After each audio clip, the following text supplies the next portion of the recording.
Welcome to the Planning Commission meeting of October 7th, 2021. My name is Vern Crow, and I am the chairperson of the commission. The Planning Commission is a citizen body appointed by the City Council. The commission is empowered to make final decisions on certain matters, with those being appealable to the City Council. On other matters, the commission acts in an advisory role to the council, with the council making the final decision. You will have an opportunity to address the commission during the public hearing portion of the meeting. Your testimony is appreciated and encouraged. The commission acts from a written agenda. You will need to fill out a yellow speaker card and give it to the city staff if you wish to speak on an item. Copies of the agenda and the speaker cards are located on the table just inside the main door of the council chambers. At this time, please be sure to silence your cell phones. There are 7 members appointed to the Planning Commission, and at this time I will ask the commissioners to introduce themselves and state the district they are representing, starting from my far right. I'm John Crow, Mayor at Large. Tom Cole, Barrel District. Warren Wilpon, Ocotillo District. Martin Nowakowski, represent the Yucca District. Daniel Heath, representing Saguaro District. And I'm the chairperson, Vern Crow, representing Cactus. And all members of the Planning Commission are present, with the exception of Vice Chair Nyberg, who is on an excused absence.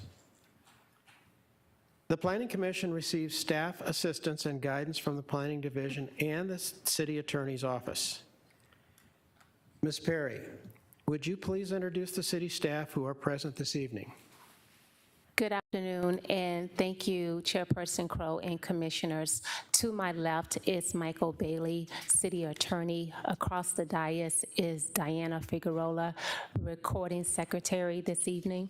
Making presentations this evening is Christina Lavelle, Edward Vigil, Jocelyn Castaneda, and Alex Lamar. Thank you. Is there anyone in the audience that wishes to speak on an item not on tonight's agenda? Okay, hearing none and seeing none, we'll move on to the approval of the minutes. Do I hear a motion to approve the minutes? The minutes of September 2nd, 2021. So moved. Do I hear a second? Second. I have a motion and a second to approve the minutes of September 2nd, 2021, as written. All of those in favor say aye. Aye. Aye. Opposed? Motion carries. Ms. Perry, are there any withdrawals or continuances this evening? Chairperson Crow, there are none. Thank you, ma'am. The purpose of the public hearing is to provide interested parties an opportunity to present testimony for the Commission's consideration. We will follow the same procedures for each item this evening. I will call the application number and the name of the applicant. Staff will present their report and answer questions for the Commission. The applicant will be given the opportunity to make a presentation and answer questions from the Commission. Other persons who wish to testify will be asked to do so and answer questions from the Commission. The applicant will have an opportunity for closing comments. Staff will be asked for final comments on the application and procedural guidance. I will then close the public hearing and ask for a motion prior to discussion. When you come up to the podium, you will need to state your name and address for the record if you wish to speak on any item. But please be brief and to the point and avoid repetition. And normally what we do is we restrict those comments to no more than 5 minutes. So please stay within that time frame, and we'll give you an idea when you're approaching the 5-minute mark. I reserve the right to limit the length of your testimony, as I've just stated. All exhibits shown to the Commission become part of the permanent record and must be submitted to the Commission for the file. Large groups should designate a spokesperson, because having a never-ending entourage of people saying the exact same thing is going to take up everybody's time. We want you to have an opportunity to speak, and we encourage you to speak, and we welcome that. We enjoy your input, and we consider it heavily. Applause and other disruptions will delay the hearing, will not be tolerated. Now, we have 6 public hearing items this evening, and our first agenda item will be CUP 21-10, and I understand it'll be presented by Mr. Lerma. Chairperson Crow, that is correct.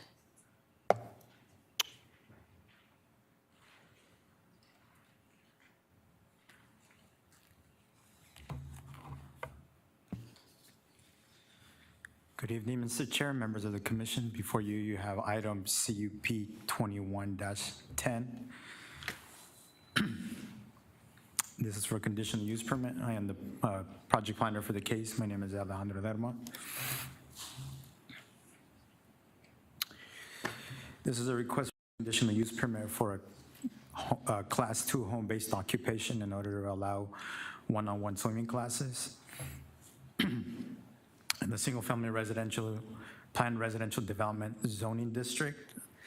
The site is located on the southwest corner of 78th Lane and West Cary Lane at 7819 West Cary Lane. This site is within the Cholla district.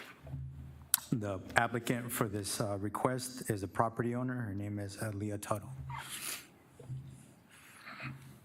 Here's a map showing the relation between the subject site and City Hall. The subject site is approximately 21 miles northwest of City Hall. It's located directly east of the 101.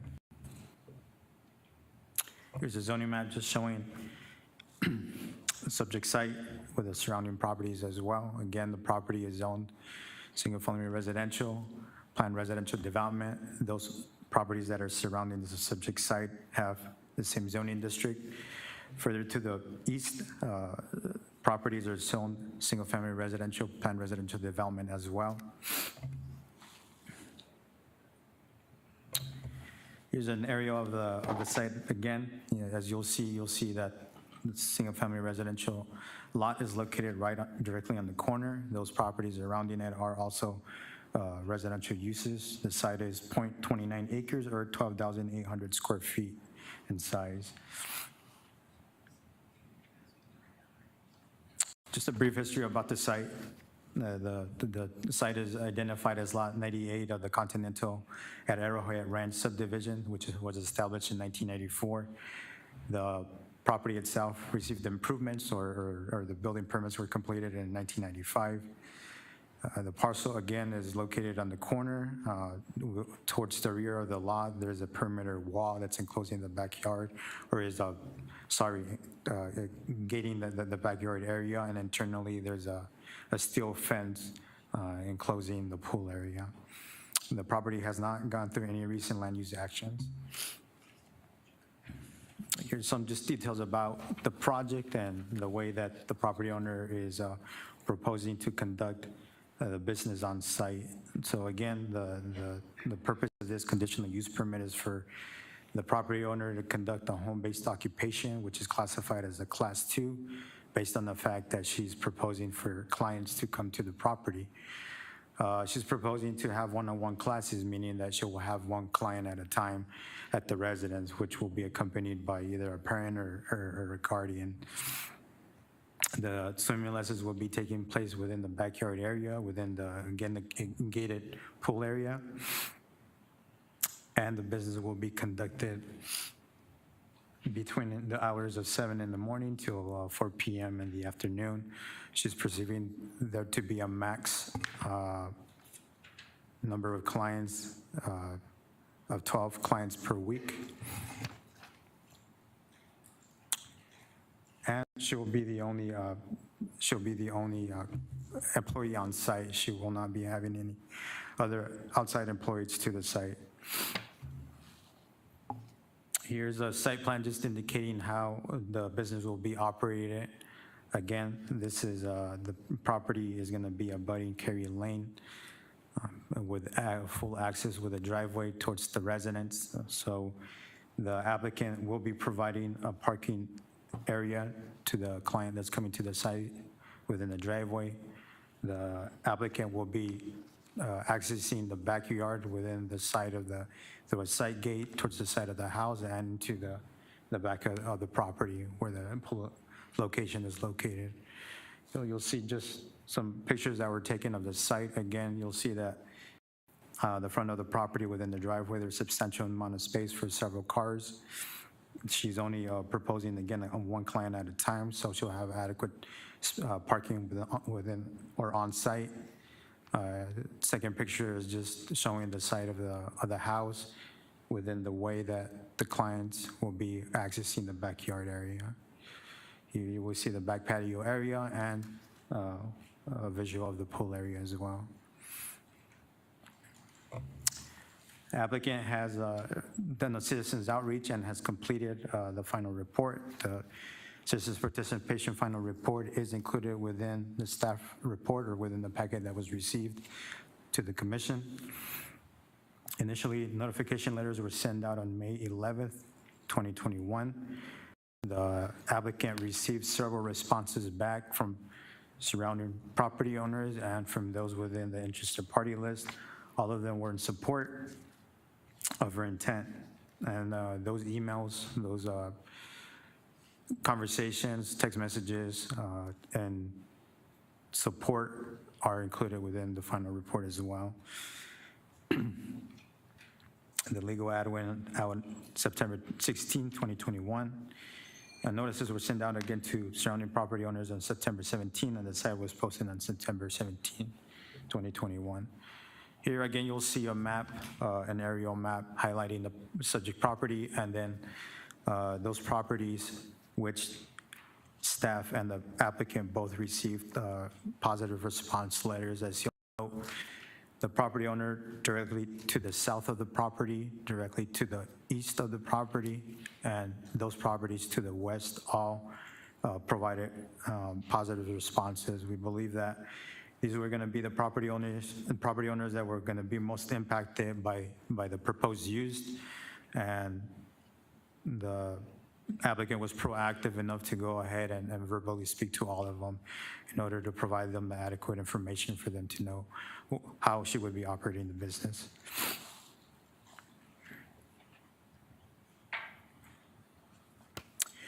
Staff has concluded that the project meets the findings that are located within section 3.904 of the zoning ordinance, which is findings that all conditional use permits need to abide by. Staff believes that the proposal is consistent with the policies and the goals of the general plan and meets the intent of the zoning district. The property is not going to have a negative impact on those surrounding properties. The property is adequate in size and shape in order to accommodate the intended use, as well as has proper access to the site. The staff has provided adequate stipulations in order to mitigate the impact of the proposed use. Some things to keep in mind: that the conditional use permit would be allowed, or a home-based occupation would be allowed within the R17 PRD zoning district. Based on the narrative and the way that she's going to be conducting the business, the property owners are going to, or the clients are going to know ahead of time that there is no parking on site. And again, she is providing adequate parking on site. And through the project narrative, staff has worked with her in order to, again, mitigate the impact of the project based upon hours of operation, number of clients coming in at any given time, and so forth. And with this, staff recommends approval of conditional use permit 21-10, subject to the following condition: the business operation shall be in substantial conformance with the project narrative and site plan, stamp dated July 26, 2021. Mr. Chair, members of the commission, this concludes my presentation. If you have any questions before me or the property owner, she is here as well. Thank you, Mr. Lerma. Appreciate that. Commissioners. Commissioner Nowakowski? With the stipulation, it says, in substantial conformance with the project narrative. So when you were describing it, you said an adult has to be with the child, right? That, is that part of the stipulation? Correct. Mr. Chair, Commissioner Nowakowski, this is correct. Within the project narrative, it gives a clear description of the way that she's going to be operating the business as far as hours hours that the business is going to be conducted. And one of those details is, as you said, that the client or the child that is being provided swimming classes will have either a parent or a guardian at all times. All right. I think it's great that we have more resources for drowning prevention. You know, I know we have a fire representative up here too, and we've all been working on the ABCs of water safety. So, and classes are part of that. So I thank you. And my major concern was the supervision beyond who's providing that, just because of safe environment and, you know, he said, she said, if there's any allegations. So I'm glad to hear that there will be required that an adult be with the child. That's correct. It has to be a parent or a guardian? Could it be like a 16-year-old brother, sister? I don't have those details. That's going to be a question that the applicant can answer. Well, as part of the stipulation, you're not aware? You don't know? Within the project narrative, if it sells, it says a parent or guardian. Okay. All right. Thank you. Commissioners? Okay, thank you, Mr. Lerma. Would the applicant or applicant's representative like to add anything? No? Okay. Any additional questions from the commission? I haven't received any speaker cards on this particular agenda item. Wow, that's great. Mr. Lerma, anything else? Any final comments? You're done? All right.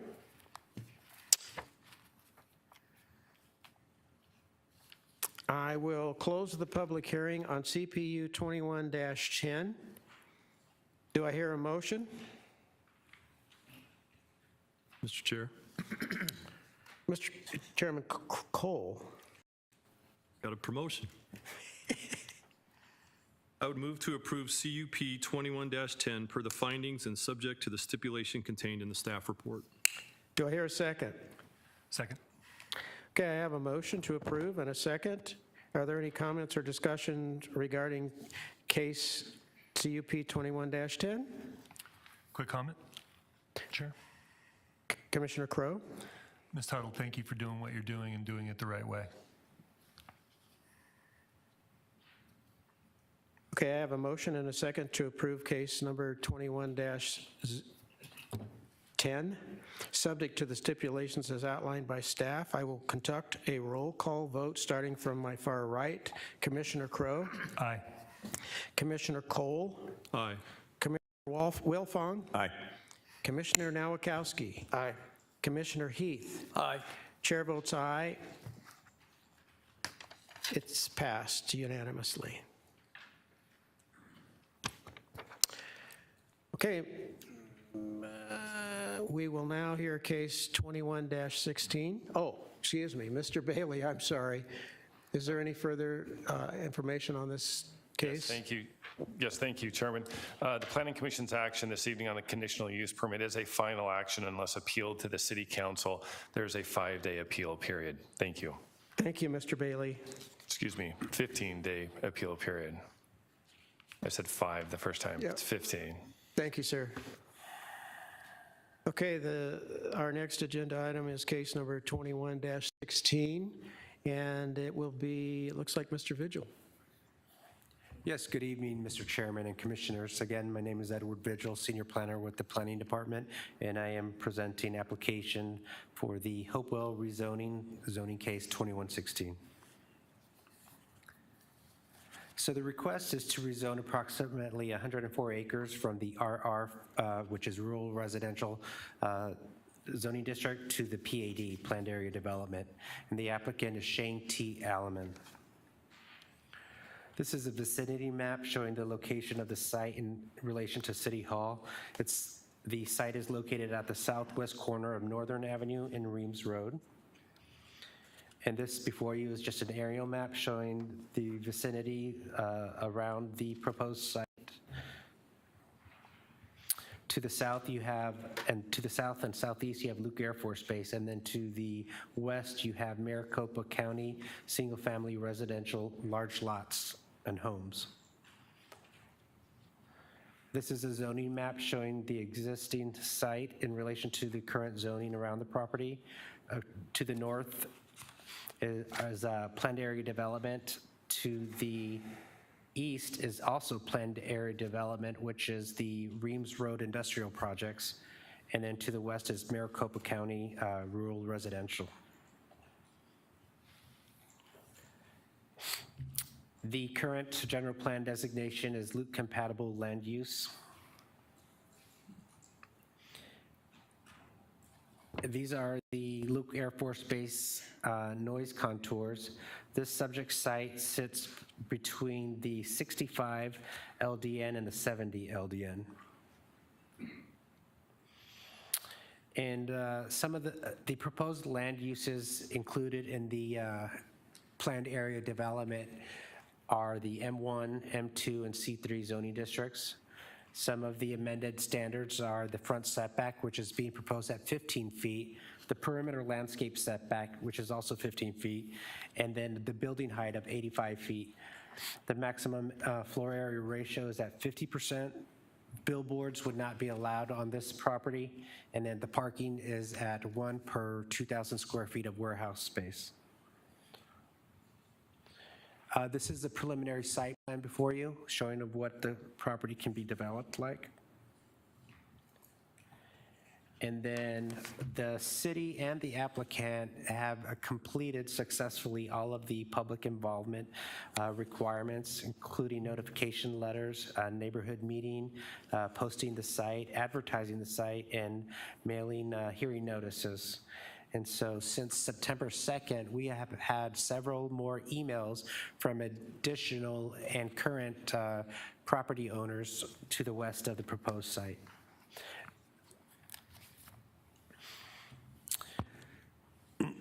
So at the September 2nd Planning Commission, it was requested that staff provide a stipulation to include the on-site retention for the 100-year 2-hour storm event.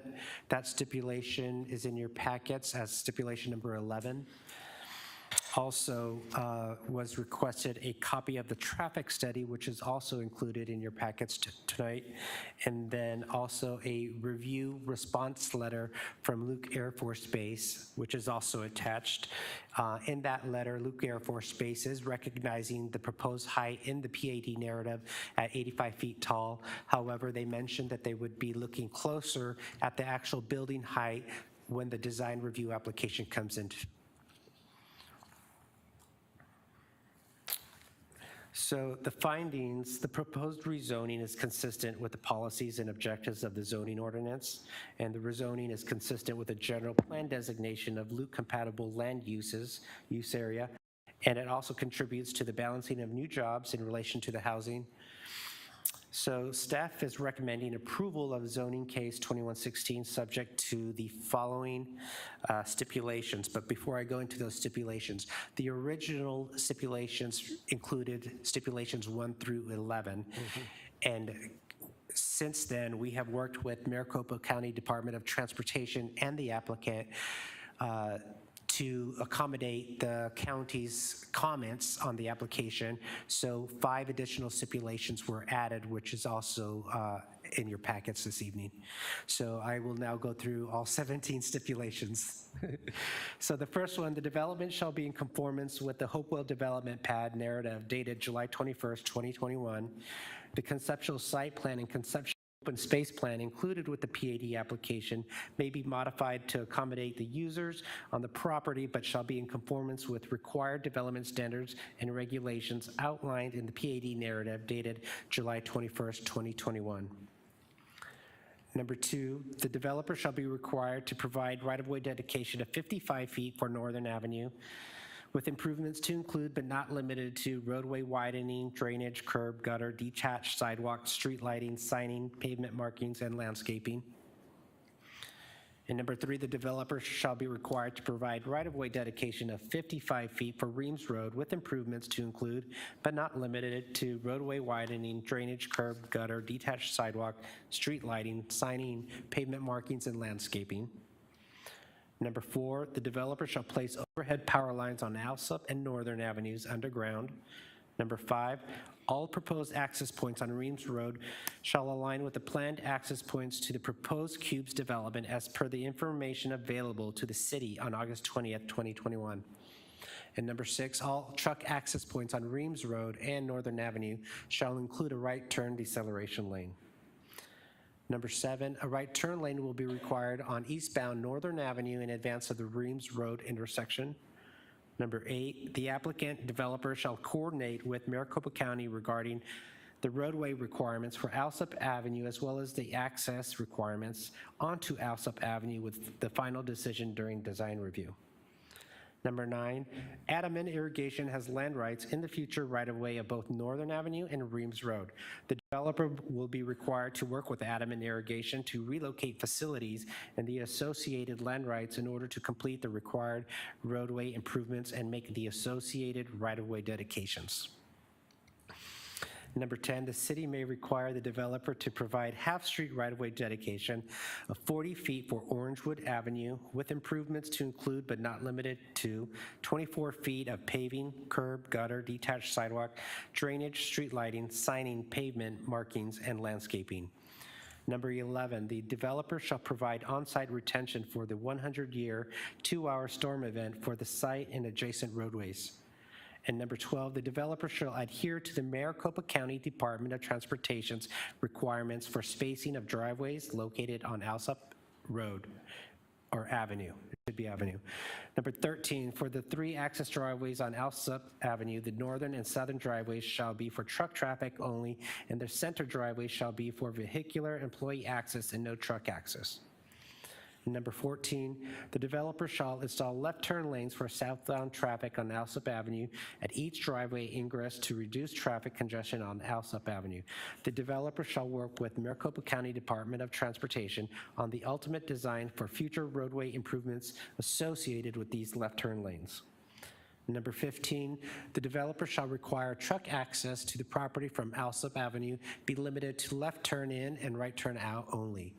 Number 16, the developer shall work with Maricopa County Department of Transportation to restrict truck traffic from traveling south on Alsop Road beyond the limits of the property. And number 17, truck access shall not be allowed to and from Orangewood Avenue. And with that, that concludes my presentation. I'm happy to answer any questions. Also available is the applicant here with us tonight. Thank you, Mr. Vigil. Commissioners, any questions? Commissioner Heath? Thank you. I'm sorry, I didn't recall your name. Edward. Thank you, Edward, for the description of this project. Since we talked in depth about transportation into and out of the project there on Alsop and receiving the traffic study, looking through the traffic study, I see that Alsop at Northern and all of the driveways were excluded from study in the traffic study. Are you aware of that? I am aware of that. Right. So we have no idea what the traffic volumes will be or what the effects of the traffic on Alsip will be. So in response to that, the traffic study has not officially been approved by the city of Glendale yet. And if you look in your packets, you also received a letter from the Transportation Department, the traffic engineer, stating that he has reviewed the traffic study. However, he is asking for some revisions to be included in that traffic study, and that traffic study will be looked at closer, reviewed, and approved through the design review process. So my concern is that the concerns that we had last month really are not addressed. They have not been addressed. In fact, it's been indicated now in this traffic study that it wasn't even considered. And that's problematic. The applicant's engineer is also here to be able to answer some of those questions. Okay. Well, I have a lot of questions. Okay, thank you. Commissioner Nowakowski? Thank you, Mr. Virgil. Can you clarify what was MDOT's role? Do they have any say in regards to where entry points into the development would go? Or are they just in regards to traffic on county roads? My understanding is Maricopa County Department of Transportation reviews and controls Alsip Avenue. Any property within the city of Glendale, they would not. Okay, so MDOT's role was the traffic on Alsip, maybe northern, but not in regards to any of the points in the development, right? They have nothing to do with the zoning or rezoning, just traffic control. So again, my understanding is that they did comment on the 3 driveway locations, but the city of Glendale has jurisdiction on those locations. Okay, thank you. You're welcome.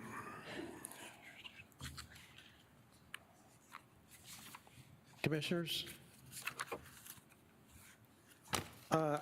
In looking at the Transportation Department from Glendale letter from Mr. Abo, who is the PE in the city traffic engineer, in his number 2 item, he says the county has yet to approve the traffic study.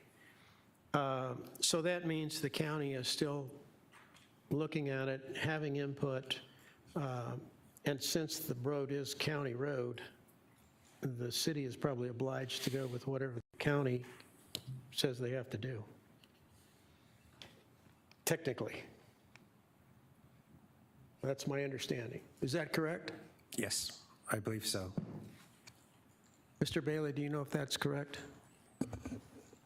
Commissioner and commission members, so long as that the road is under their jurisdiction, yeah, they would dictate any outcome in that regard. Okay, thank you. Commissioners, anything else? Sure. Commissioner Heath? So for clarification, the county may control the traffic on the county road, but the city controls the property itself. Is that not correct? Yes, that's my understanding. That's correct. Anything else, commissioners? Okay, would the applicant or applicant's representative like to make a statement?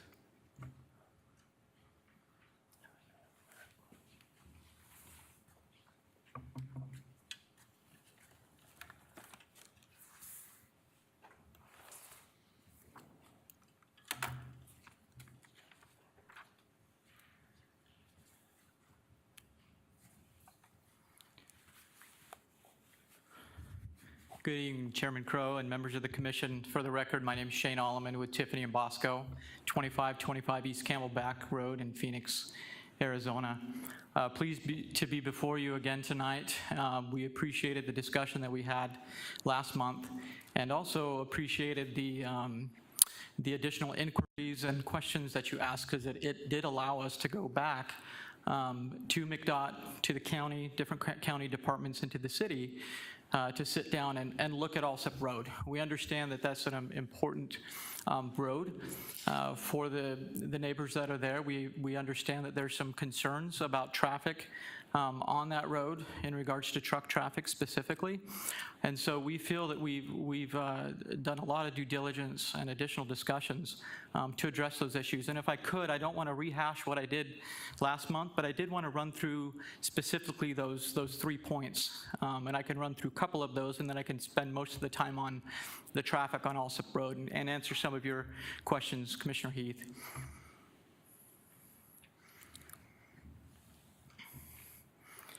So just a reminder in regards, and I think this is important as a reminder, is that one of the things that we still maintain in the discussions with the city staff is we are coming before the city with a site plan design review application in about a month. And a lot of those details in regards to the site, some of the more details and adhering to the stipulations will be followed. We continue to maintain that we have almost double, triple of the setbacks onto Alsip Road as well as around the neighbors. We feel that continues to be an important item to maintain the buffering of the neighbors that are adjacent to us. And so I wanted to remind public as well as the commission that we still maintain those additional setbacks and buffering that will be part of the site plan application. Of course, drainage requirements, we had no problem adding the stipulation to address that, so we've added the stipulation. And just as a reminder, this is a requirement anyway in the zoning ordinance that we'll follow, so we've added that just to be sure. We had further discussions with Luke. I think there's a letter in your packet from Luke Air Force Base that addresses that. They have noted that we will not negatively impact the flying operations, and we are currently in review with them right now on the height. And we will have to adhere to the FAA guidelines and the decision of that application, whatever comes forth from them. We're willing to do that. In regards to traffic, specifically on Alsip Road, we had lots of back and forth discussions with MDOT. There should be a letter in your packet that they did provide to you. And one of the things that they noted here and underlined, that MDOT, after reviewing the site plan and reviewing the traffic study that we provided, and I will note in the traffic study on pages 31 as well as figures 14, that the numbers, the traffic counts for Alsip Drive and those driveways are in there. And I do have my traffic engineer here tonight, Andrew Smigelski, who's able to answer any additional questions that you might have on that. But we did review that as far as the traffic counts for the 3 access points on Alsip Road, and they were provided in that TIA. So MDOT was able to review all of those, review the conceptual site plan that we provided to them with the 3 access points. And what they surmised, what they concluded is that they agreed with allowing the 3 driveway accesses, and they do not have issues with the semi-trucks or employee traffic accessing Alsip Road, subject to the conditions. So there's a list of conditions that were in there, and so we drafted stipulations that mirrored those conditions that were proposed by MDOT, and they are in the application. So we agree to those additional 5 or 6 stipulations in regards to Alsip. And generally what that is doing is pushing traffic to the north. We've already had preliminary discussions with MDOT about design features that could occur. And so you can do things like pork chops, pork chops in the middle of the road that helps direct traffic so they can only turn right and go up to Northern. And then when they come down, of course, left turn pork chop to help with that. So that will be part of the design review process. And because it is a MDOT road, it's under their jurisdiction, it's in our stipulations as well, they have to approve the 3 access points, they have to approve the spacing, they have to approve all of the design features that we provide on Alsip Road to help direct traffic up to the Northern Road, which is about 250 feet away from the northern property line. And so we completely agree with that, and we will continue to work with MDOT and the city of Glendale on that. Additionally, in the staff report, and this goes to Tony Abo's review in his letter, in the staff report noted that there's adequate transportation and infrastructure access, and also that they have reviewed it, and that they are okay with those access points that they provided. Specifically in the letter, under number 3, from Mr. Abo, it says that relating to the number of access points, location of the access points, and types of access they have already been reviewed with the developer, and we agree with the information that has been provided to date. So there are some tweaks as far as some of the traffic counts on Northern and Reams that we're still working with that will be part of the site plan design review process. But in regards to Alsip Avenue, we have worked with Tony Abo, we've worked with MDOT, and came up with those stipulations to help restrict some of the access for truck traffic going south, which could be an additional problem into the residential neighborhood. So I won't review all of these stipulations, but these are all of the stipulations that we have agreed to. These 6 that were originally there, and then these additional 5 that were added since last month. And all of these, again, are to continue to look at Alsip Road and to make sure that truck traffic is directed in an appropriate manner to Northern Avenue, instead of going further south into the residential neighborhood and helping control and restrict some of that truck traffic. So with that, we've appreciated city staff and them being willing to spend a lot of time working with us and MDOT and the county. We feel that we've worked well with them in coming up with the solutions to address Alsip Avenue and some of the other issues that came up. And we agree with staff's recommendation for approval, along with all of the stipulations. And so with that, appreciate your vote tonight as we move forward with this and bring a wonderful development to the city of Glendale. And I'm happy to answer any questions, and Andrew is here as well if we have any additional traffic questions. Commissioners, anything for Mr. Allman? Commissioner Crowe? Thank you for presenting to us again. So the issue really isn't in the minds of the residents where the ins and outs on Alsip are, how many of them there are. It's that there's truck traffic on Alsip. And your client's entitled to develop his property, and they're entitled to the quiet enjoyment of their home. So here we are, right? So I've never heard anyone in your presentation discuss why there's no other alternative than to develop easements or entrances on Alsip. I mean, there's huge frontage on Northern and Reams. Could you just explain, or maybe your traffic guy explain to us why there's no other alternative but to send traffic down, truck traffic down Alsip? Yeah, there might be some additional information in regards to that. Andrew, you can share that. Good evening. I'm Andrew Smigelski at 3838 North Central, Phoenix. I am a registered professional engineer here in the state of Arizona, and I did do the traffic counts.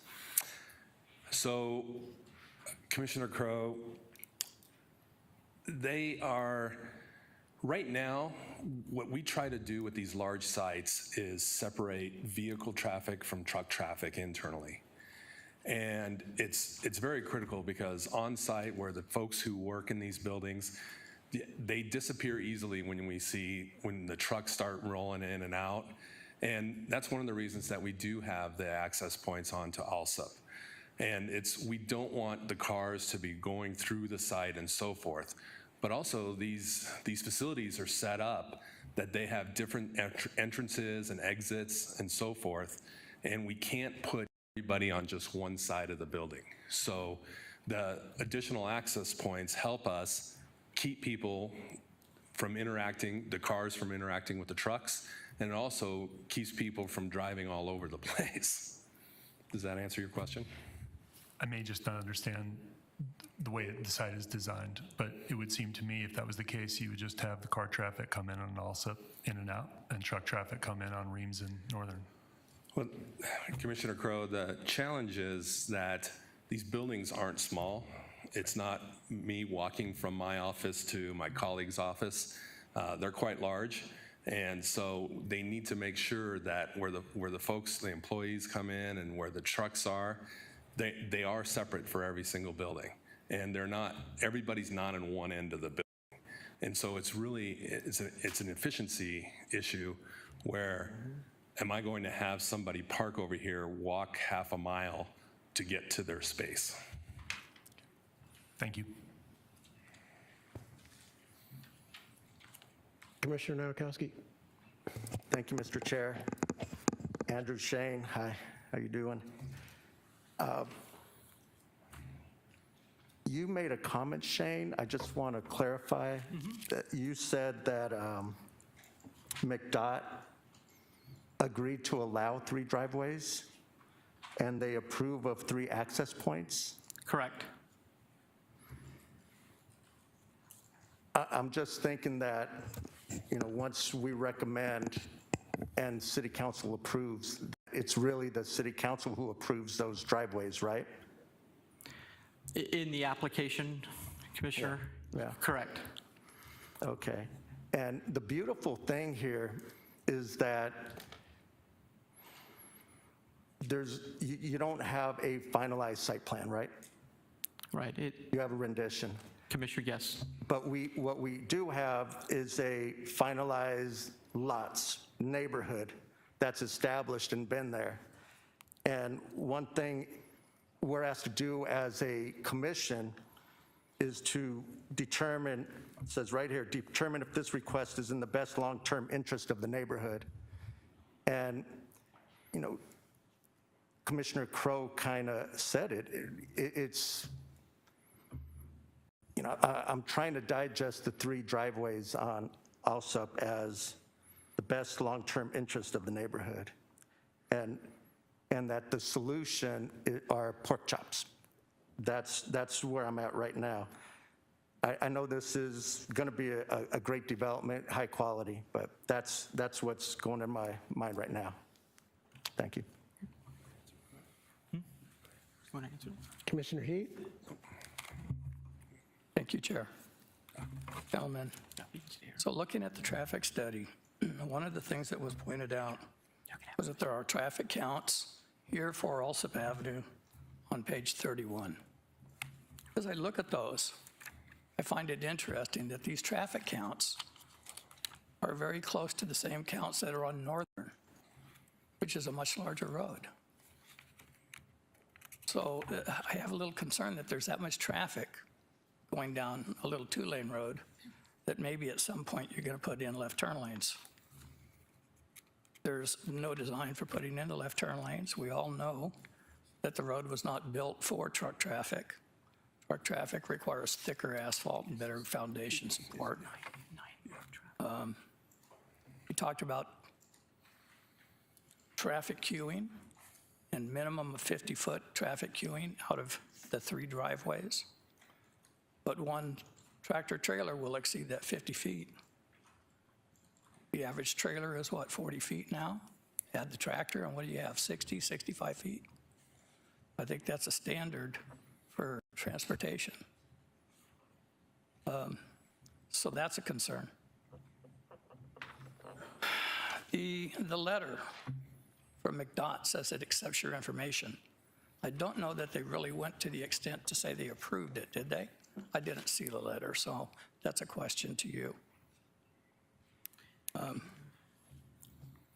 Would you like to address I'll let him take those the letter. requests first? Why don't you go Thank first you. with the letter and I'll cover the rest. So, Chairman, Commissioner Heath, could you reiterate the question in regards to MDOT, the MDOT letter?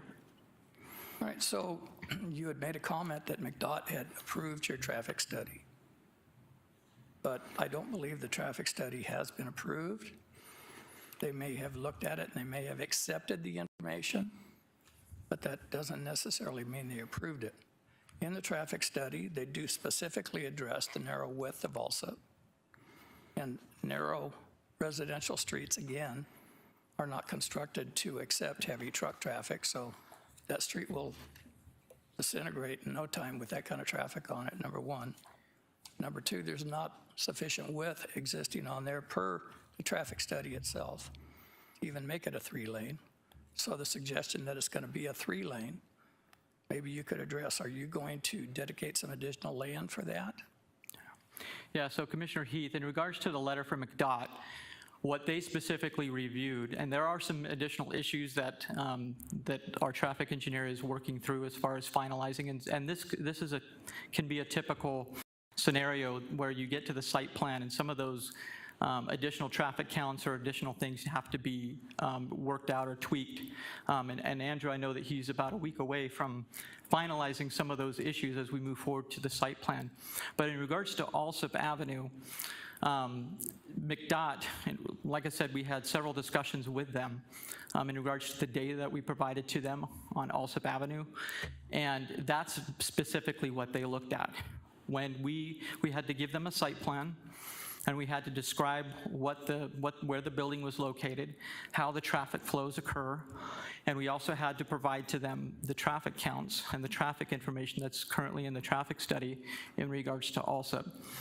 In them reviewing all of that information, that was the letter that was provided to us, in which they said that they did not see any issues with truck traffic on Alsip, and were agreeing to have 3 access points on there, onto Alsip Avenue.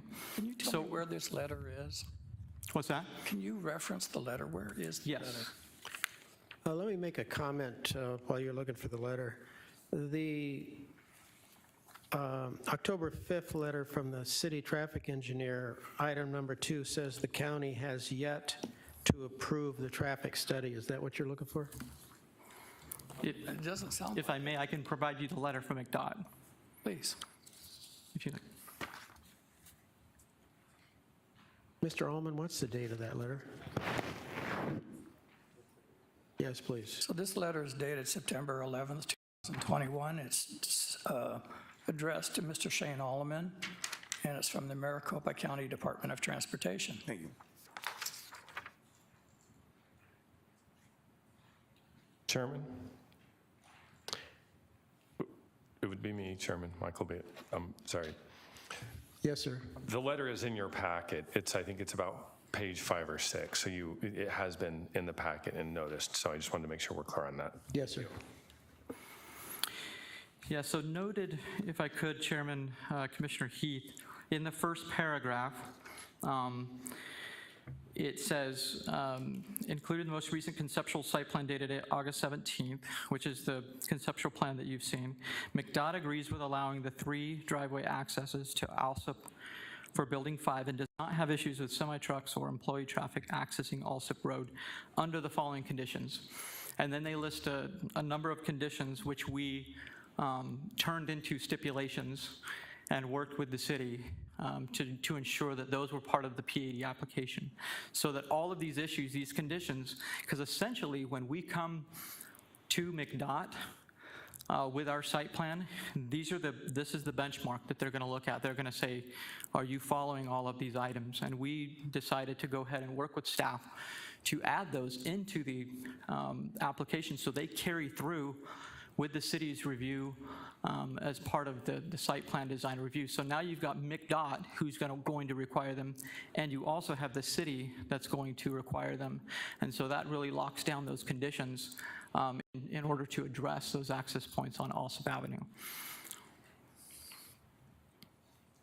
And then also, one of the other earlier questions was, did you consider any alternatives? So at this point, Commissioner, Chairman, we do have a conceptual plan that is before you. And if you look at the way that the property is shaped, it's basically set up in 3 chunks. So you've got the south square, then you move north, and then you move east. And so when you do that, alluding back to what Andrew was talking about in regards to how the traffic flows work and making sure that every section has its own area. What we've conceptually shown is a spine that goes up the middle of the property. So that allows for traffic to flow up the spine, but also you need additional access onto the frontage road so that there isn't cross between the three sections.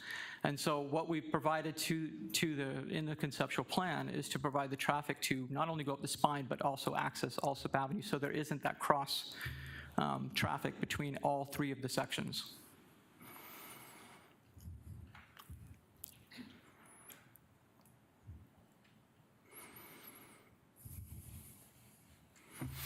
So I guess if I'm to understand, this is the one alternative that you considered? Based on, Chairman, Commissioner Heath, based on how these types of industrial developments occur, that's the flow of the traffic that we have provided in the plan. It would be very difficult for that fifth building over there to just have access onto Northern and Reams. You would get too much traffic, basically one access point going onto Northern without having to interfere with the other eastern portions of the site.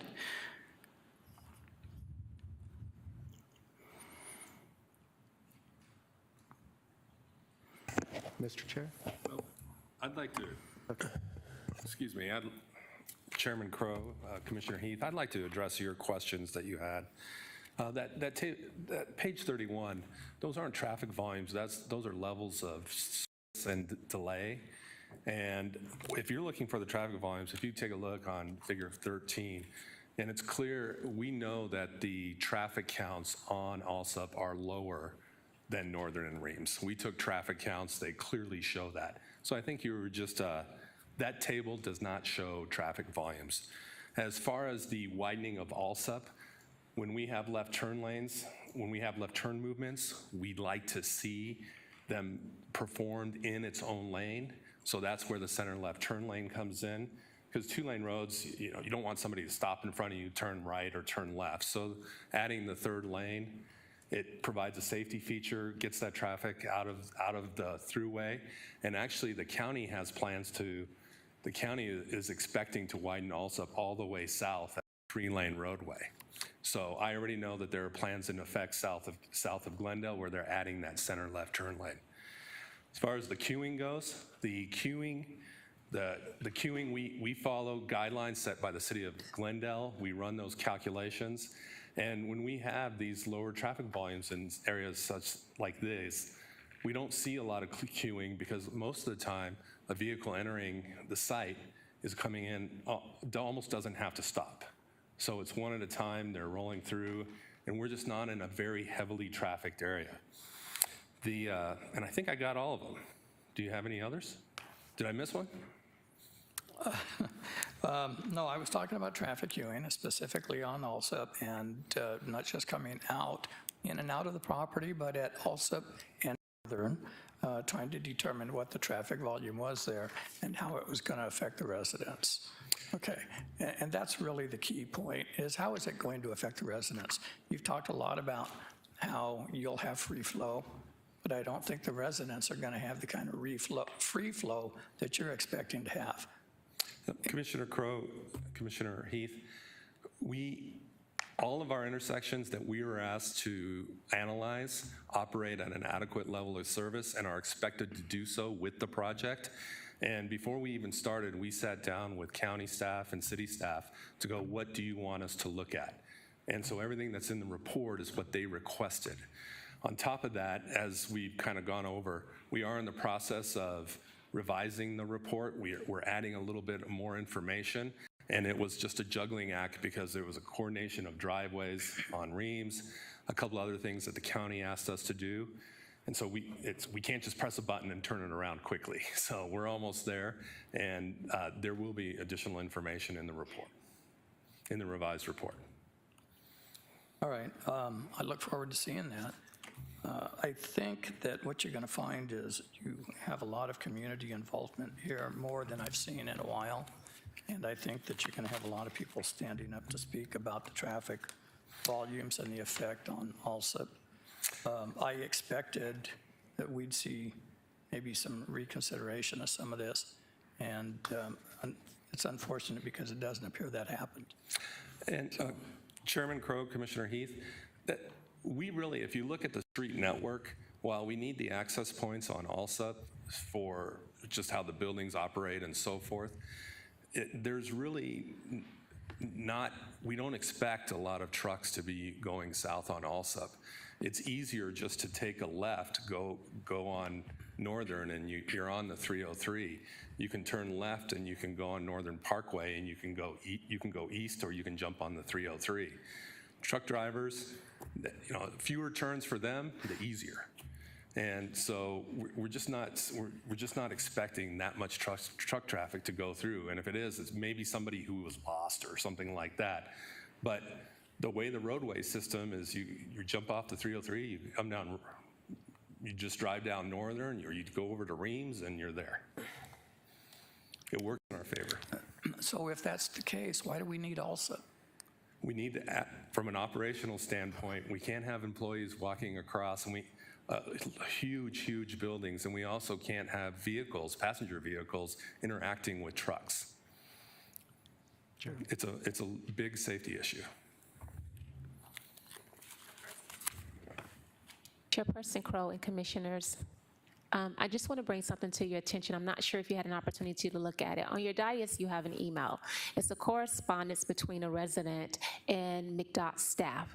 And in that email, they basically address some of the concerns that came from the residents. It may not answer all of your questions, but I think it's worthy to note it that MDOT staff is basically saying that they recognize that there was concerns from the residents. They had discussions in regards to that, and we learned that it is anticipated that trucks will use Northern Avenue to access to Loop 303. Most trucks leaving the facility would be traveling south toward Interstate 10, and there is a southbound on-ramp at Northern Avenue. It would be operational and logical and efficient for trucks to use this route. It goes on to say, while we have heard from our residents that they would like for us to prohibit trucks on Alsup Avenue, the reality of the matter is that we do not have the authority to do so. Alsup Avenue is a public road. We cannot prohibit trucks without defined reasons, such as weight limits due to the structure of the road or height restrictions due to overhead limitations. And there's additional information that they have in that where they acknowledge that please understand that it is not MDOT's role to approve the type of land use for any property. I just wanted to make sure that the commissioners had an opportunity to read the email because it was on your dais. You didn't have it prior to when the packets went out. Thank you, Ms. Berry. Mr. Heath? Yes, thank you for bringing that up. It definitely represents that there is a separation, if you will, between the city and the county and what their responsibilities are and what the city's responsibilities are, what we can or cannot do and what the county can or cannot do. And this tends to be a problem in a lot of the developments that I've seen so far, in so much that there's been kind of a penchant to dismiss any responsibility for traffic as long as the development on the site is satisfactory. I'm not sure that I agree with that, and it's for that reason I'm asking these questions, because there is an effect. There is an effect, and I don't think that it's been properly shown in this traffic study. I tried to go through this traffic study and read that. I tried to find the traffic counts. I tried to understand what the density was going to be, what the queue was going to be, et cetera, specifically looking at Alsup, the 3 access points on Alsup, and then at Alsup and Northern, because they can queue up down Alsup, but they still have to make that turn on Northern, and depending on the traffic flow there, whether they're trying to make a left or just make a right, which would be easier to do, is going to depend on how fast that queue on Alsup clears. If that queue doesn't clear, what you've done is you've restricted access to the residences there, and we've helped to do that. and I just don't feel that that's right. So I do want to make sure that what we're doing is good for the whole community, the property owners there, and they're not adversely affected. There will be some effect because of noise and increased traffic and so forth, but they still need to be able to access the property. And I think that's a very important point. Chairperson Crow, Commissioner Heath, I just would like to reassure you that from when the case was continued on September the 2nd until we're meeting this evening, staff has been having several conversations with the city traffic engineer as well as with the applicant, and some communications with MDOT through emails. We do not take this matter lightly. This is the rezoning aspect of it, and the site plan is conceptual.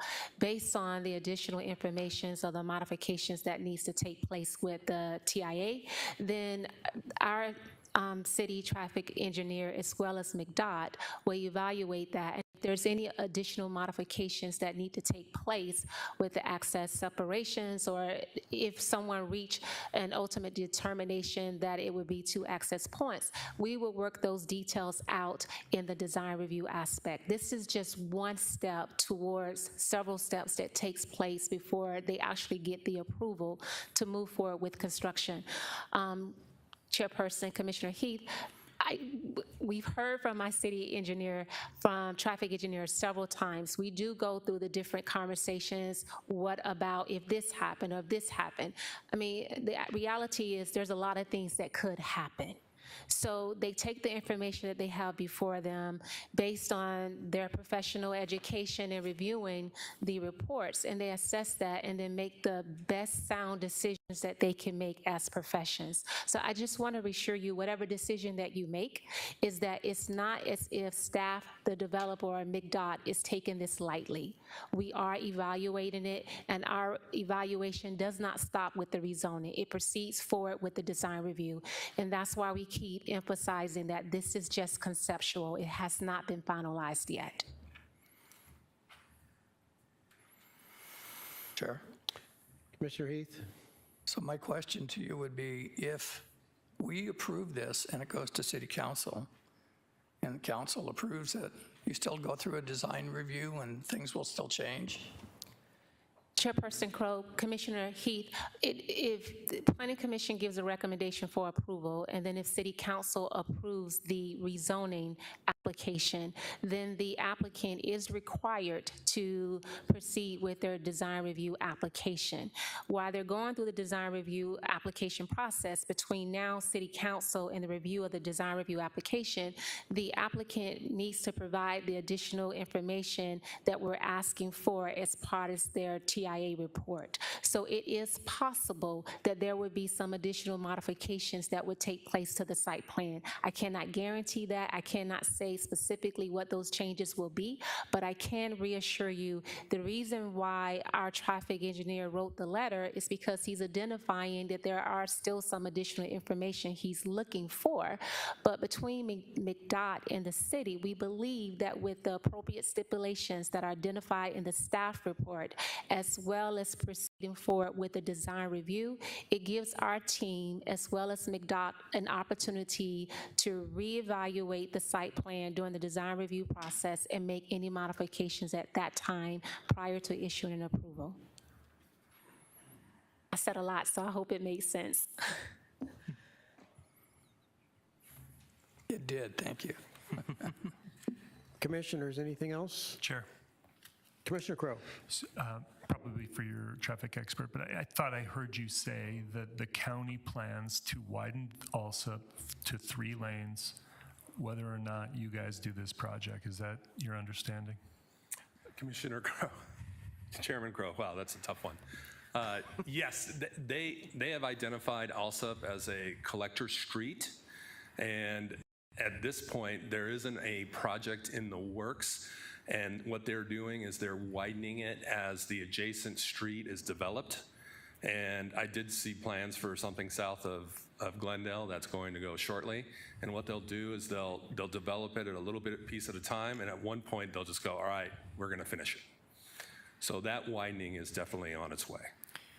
And so in your purview, the widening of the street is going to increase traffic flows on that street one way or the other? Chairman Crow, Commissioner Crow, the widening doesn't necessarily bring extra traffic. The widening makes the road built to current standards and guidelines. ALSUP really doesn't provide a tremendous amount of access. It's not like Northern, it's not like Reams. It ends at Northern, it comes down, it loops back up to Bethany Home, and it's this short street. So it's supposed to collect from the adjacent street system and take that traffic to Northern, to Glendale, to Reams. And so that's what I'm expecting it to do. I don't expect traffic to grow on ALSUP, so to take it off of Reams, because it just doesn't go anywhere. Okay. And so you also understand that there will be a turn lane, so semi-trucks pulling into that line lot off of ALSUP will have someplace to get out of the way of residential traffic. Correct. And that turn lane is not only for the trucks, but it's for those cars as well. Right. Okay, thank you. Commissioner Cole? Mr. Smigelski, I appreciate all the information. Could you talk a little bit about stipulation 17? It's also the final condition on the county letter from September 11th, and the difference between Orangewood and ALSUP, and why truck traffic's being, as a condition of the Maricopa County approval, and the stipulation that's been added, which is, admirable that there are some changes to what we saw last month. But I'd just like to know your impression of the difference between ALSUP and Orangewood. Thank you. Commissioner Crow, Chairman Crow, Commissioner Cole, the ALSUP is that north-south route that's in the area, and Orangewood is the east-west that's going to provide that east-west connection. And so for them, Orangewood is shorter than ALSUP. And so Orangewood, if we talk about ALSUP collecting from that adjacent street system, Orangewood collects from the immediate adjacent system. And so that's what Orangewood is going to be. So it's going to be, if we look at it at a micro level, where the folks on Orangewood will go to Orangewood and then go out. Because right now, Orangewood is dirt, and so it'll be paved, and that's the real difference. ALSUP travels a little bit, they're both short streets, but ALSUP travels much longer, and it provides that north-south route. And Chairman Crow and Commissioner Cole, the other item that I will add to that as well is that if you look at which is going to be their first phase down on the south portion of the site, the way that the flow of traffic is working for that first phase is they are able to access Reams as well as go up north that spine. So you already have two flows going up, so there's no need to have a truck traffic access point on Orangewood. Building 5, which is the one adjacent to ALSUP, is the same. It will only have the one going north, and then Reams is our next road that's adjacent to it. So it's similar as you look at the different blocks of it. Truck traffic is not necessary on Orangewood, and it really came about as one of the comments is we had to line up our driveways with the adjacent site to the east, and we lost our employee access point to come into that first phase. So we have an employee access coming just as close as possible to Reams, but it wasn't necessary to have truck traffic. So that was a request, and we have no problem with that. Thank you. Commissioners? Chairman. Commissioner Wilfong? I like everything that you're doing here. I think the big thing is there's a lot of industrial going out there right now, and we don't want these roads to turn into Buckeye Road, if anybody knows what I'm talking about. I like the deceleration lanes. I like the left in, right out only. I fully agree with what he's saying. I have a CDL. Vehicles around me give me white knuckles. I don't want them around me. I can see why you're doing what you're doing. My concern is ALSUP Road is your main concern here. And in my view, I would try to make it as friendly and economically friendly to all the residents as possible. I think you're doing the right thing, but I would make the roads even wider, give up some of your land, maybe even make it wider, so the truck traffic isn't what, is a hindrance. Yeah, Commissioner Crowe, Chairman Wilfong, if I can address that. There is a stipulation, because that was one of the discussions we had with MDOT, as far as making sure we are reserving whatever right-of-way needs to occur as part of Alsip Road. If we need to widen that, as we're adding left turn lanes, or we're adding a median that pushes the traffic to go the 200, 300 feet north up to Northern Avenue. So there is a stipulation that talks about the developer shall work with MDOT on the ultimate design for the future roadway improvements associated with the left turns. They wanted us to make sure that that was in there as a stipulation to ensure that when the developer comes, they're on notice, and it's not just notice, it's codified as part of the PAD, that ultimate design of the right-of-way has to be approved by MDOT, whether that means reserving additional right-of-way, how the pork chop works and whatnot. That will have to be approved because it is within their jurisdiction, and they're giving the license access. And if they don't approve of it, they revoke the access license for that to occur on Alsip.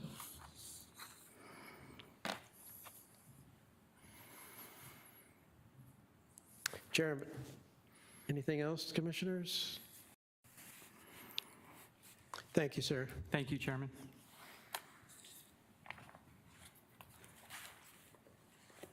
Okay, I have 6 comment cards in regards to this particular item. Make it 7. And I've got 2 from Williamson, looks like Glory and Jack, and then I've got, pardon me? Jack had a lead. Okay, thank you, ma'am. Then I've got 2 from the, is it Ware?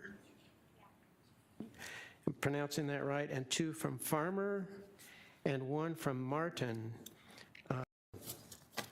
The Farmer and Ware, is one person able to speak for both? I can speak for Farmer. Awesome.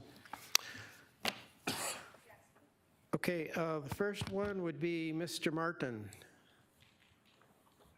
Sir, come up and give us your name and address, please, sir. Welcome.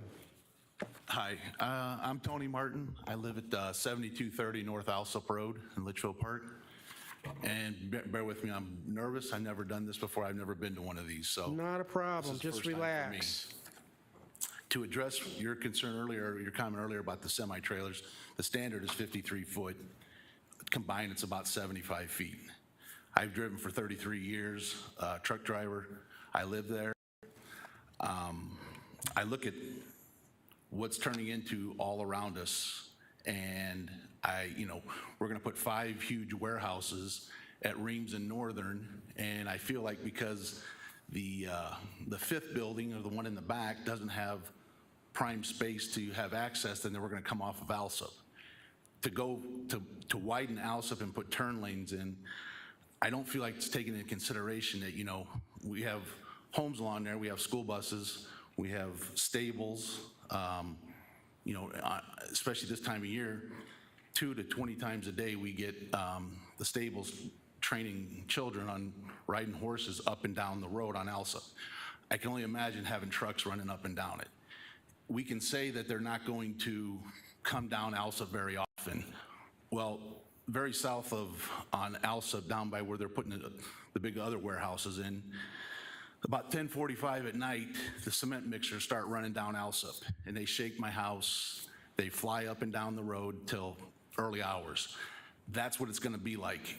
To say that coming down to 303, they get off at Northern. Well, if they don't get off at Northern Parkway, they go down to Glendale over to Alsop, and Alsop to come in down to Northern.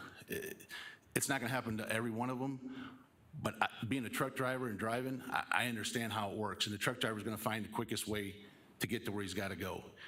I can only imagine how many trucks are gonna be in there with these, we're talking hundreds of cross docks in these big warehouses and the employees. It's gonna turn into a major thoroughfare.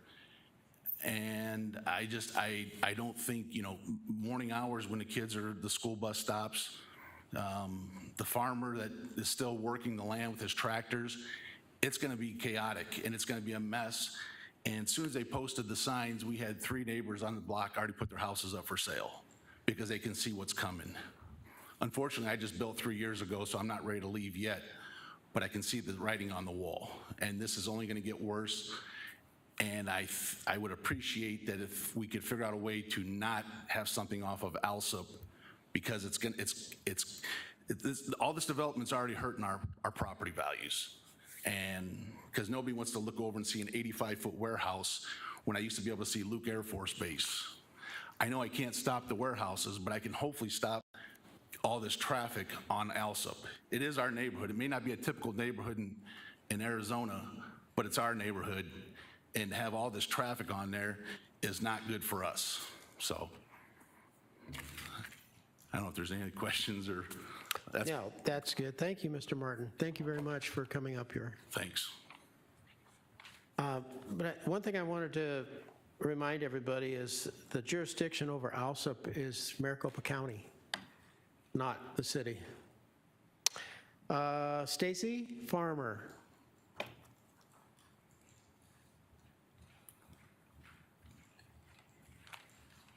All right, my name is Stacy Farmer. I live at 15847 West Northern Avenue in Litchfield Park, Arizona, and I live on the corner of Alsop and Northern. So I get the joy of having the traffic down Northern and the traffic down Alsop. I will tell you that Alsop Road, as I know many of you have visited, is a very small county road that isn't well maintained. We don't have sidewalks, we don't have street lights, nothing like that. So if they develop turn lanes and so forth, it's not going to help us. My driveway, I have 2, are right at the corner of Alsop and Northern. With that, we have 5 school bus stops down Alsop for 3 different schools. My son catches the bus right at the corner of Northern and Alsop. I see it all the time because although they say that trucks won't come down Alsop, we're already seeing it with the development that was approved on Alsop and Bethany Home. As the gentleman before me said, at 10 o'clock at night, we start hearing the semi-trucks roll in to drop off the material. It's only going to get worse as warehouses open.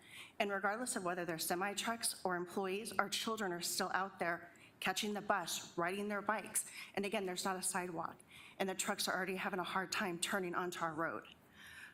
I believe that this traffic study was done during COVID times, which isn't reflective of the traffic that we have and is going to continue to have. Again, we already have developments of warehouses down Alsop Avenue. The traffic is going to get worse, not better. On Northern Avenue, we have zoo traffic, we have Luke Air Force Base. Again, we have school buses, we have driveways. I mean, they talked about north of this development is another warehouse. What they didn't talk about was our 5 houses that are on Northern Avenue. They didn't speak about that. Our driveways, we have to come out of our driveways onto Northern Avenue. So we're going to be severely impacted by that. Yeah, I think that's, yeah, I just feel like it's really not safe and it's not designed for that. And I mean, would you want to look out your, like he said, would you want to look out your doorway and see an 85-foot warehouse? It's going to be directly behind me. Also, I'd like to ask if it is approved, if there's construction hours. The development on Reams and Northern, we woke up, my whole house woke up at 2 o'clock in the morning because they decided to do construction until 5, the whole house. When I called the city of Glendale to complain, they said, well, there's no Glendale residents 1,500 feet from the warehouse, so you don't have any complaints. I said, I might not be a city of Glendale resident, but I'm a resident, and you woke up my whole house on a work day. Nobody seemed to care. So I'd like to ask that there's reasonable construction hours if this project moves forward. Thank you. Thank you, Stacy. I have a Janelle Ware and Amariah Ware.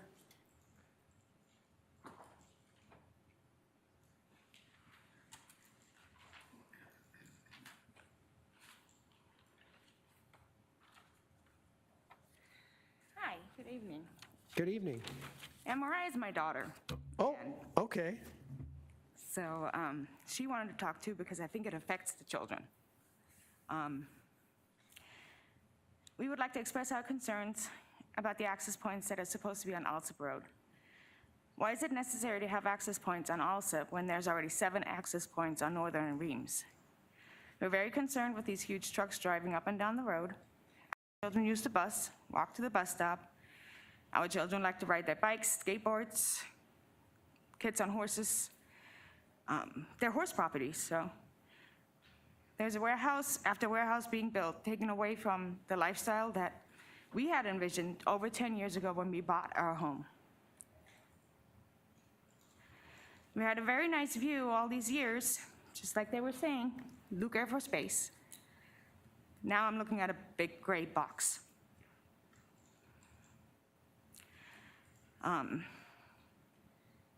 properties on Alsip are horse properties. Where will these individuals be able to exercise their horses? Alsip is a residential street, and it's going to become a commercial street. It feels like Glendale developer, Maricopa traffic, I don't know, are trying to push us out of our neighborhood.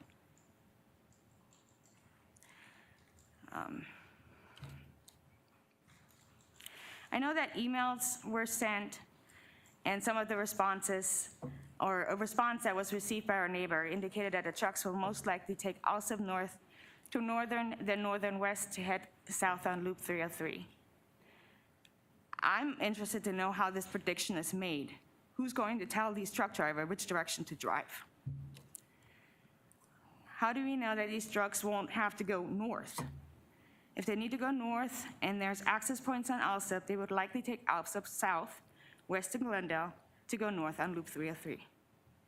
We understand that we will not be able to stop all the unwanted developments, unwanted by our neighborhood residents, that are being built, but we ask to please reconsider the access points on Alsip on our residential street.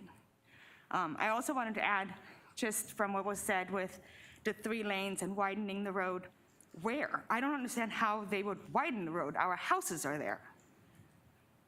There's a property line, and there's about this much dirt where our kids walk to the bus stop. So I don't understand how we would put a 3rd lane in there.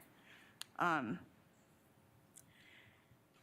like she was saying, the house on the corner in Alsip and Northern, and the truck access points are supposed to be right next to it. I'm not understand how that's gonna work, especially with our kids out there. I can't have my kids go ride horses, ponies on the street or anything with a semi-truck blazing by at 45 miles an hour. That's pretty much it. Thank you very much.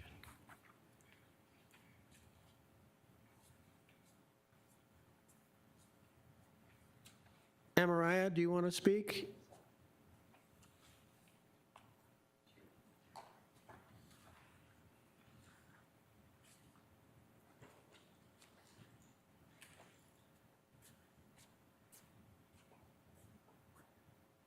Name and address?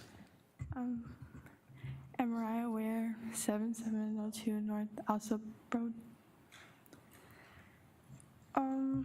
So I don't agree with the whole access point situation. Most of us like how things are the way they are right now. We like how the roads aren't so busy, and we like being able to go for bike rides and walks and being able to ride our horses and go on runs with our dogs on the streets. I feel like we won't be able to do any of these things with like the access points and like the trucks going down the street.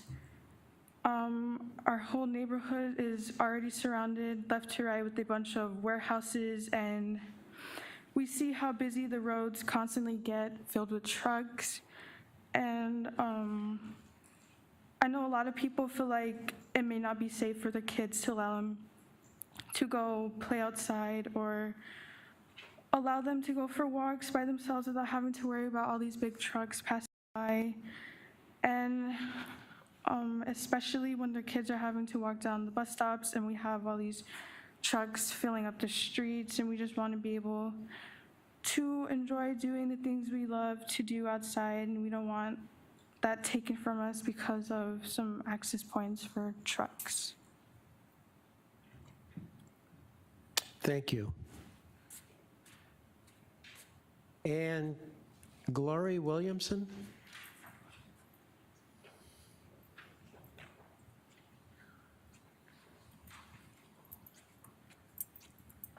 Hi, I'm Glory Williamson. I live at 7712 North Alsop.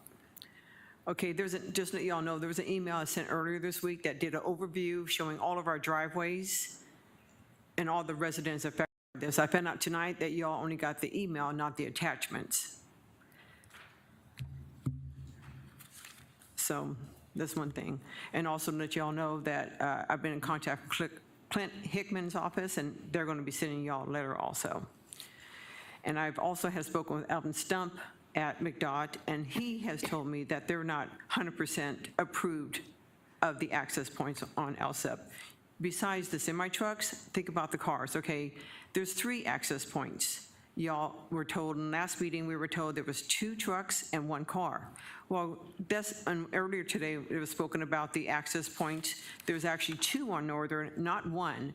So my thought is this: there's only 1 turnway. If they use Northern only, or even Reams, because Reams has a traffic light at it, Northern is 1 turn in, 1 turn out. If they do Alsop, there's a right turn out, then a left-hand turn. To come back in, the opposite is the right-hand turn, left-hand turn into the development. So that's 2 turns, not just 1 turn in and out. Also, there's some people on our street that couldn't make it tonight because they're disabled. One of them drives a golf cart up and down our road. Imagine him in all the cars and the vehicles, trucks and all that would be affected by it.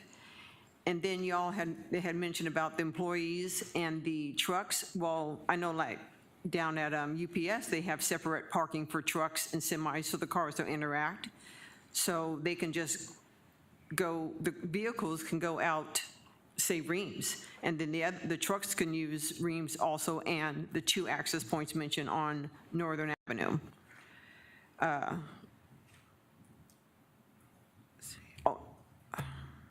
then the other question was, why do they have to do 85 feet?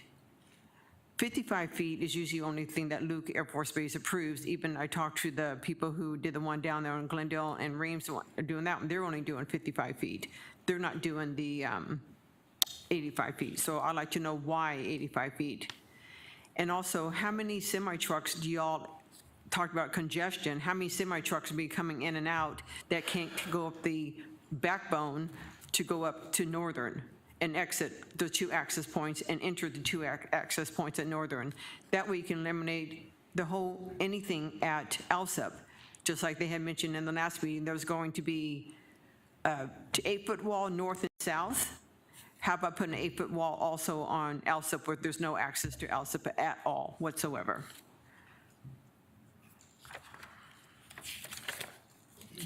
And like mentioned earlier, well, I'll repeat it, but so basically the moral of the story is having the access points on Alsop is dangerous for our whole community. For the people who, like I said, the gentleman who uses a golf cart, because he's wheelchair bound, but he's able to use his golf cart. How about us exiting in and out of our driveways? Having the semi-trucks is a narrow, skinny 2-lane road. We have irrigation ditches, so there's no way they can positively widen the road or add this extra turn lane that they want to do on Alsop without having it more right at our doorsteps. So again, we're asking, please do not do any access points on Alsop for our community, for our safety, for our environment. Thanks. Thank you, ma'am. Commissioners, any further questions?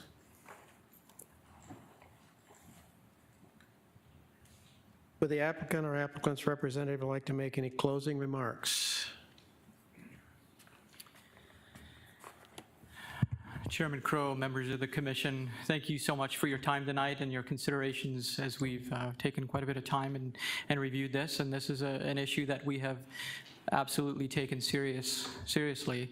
As we heard last month, one of those issues that you asked us to address was to look at Alsop, to look at the traffic considerations and the traffic concerns from the residents on that.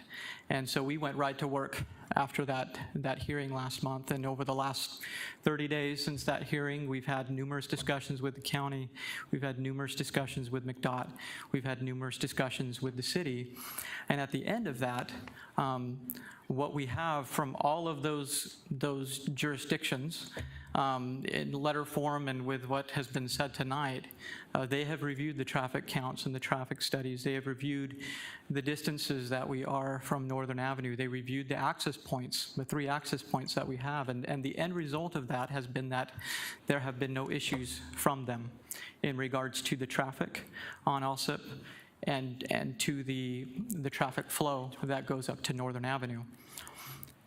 For stipulations, and we immediately agreed to those. Those stipulations, as part of the rezoning application, ensure that when we come with the site plan and the application for more further detail, those stipulations absolutely have to be followed. And what they do is we have to go to the city, of course, to have additional information and review. MDOT has to have additional information and review. And we have to ensure that there's considerations for ensuring that there's no traffic that continues down to the south.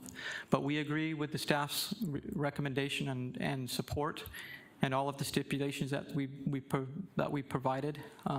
We agree that we are in conformance with the general plan. We followed all of the PAD standards and regulations that are within the ordinance, and we come before you and ask that you might allow us to move forward with a recommendation for approval as we move forward to City Council, and then that process and those discussions that we've already started will continue to happen, and we will continue to look at all of the information that we have to continue to provide as we move to the site plan design review. And I can assure you that since those have already started, it's going to continue. Those discussions are going to continue to happen, and to ensure that we follow all of the regulations and recommendations given by the city, by the county, and by MDOT. So with that, I appreciate your recommendation for approval tonight as we move forward to City Council and continue this process of these dialogue and this discussion. Thank you. Commissioners, one final chance, anything?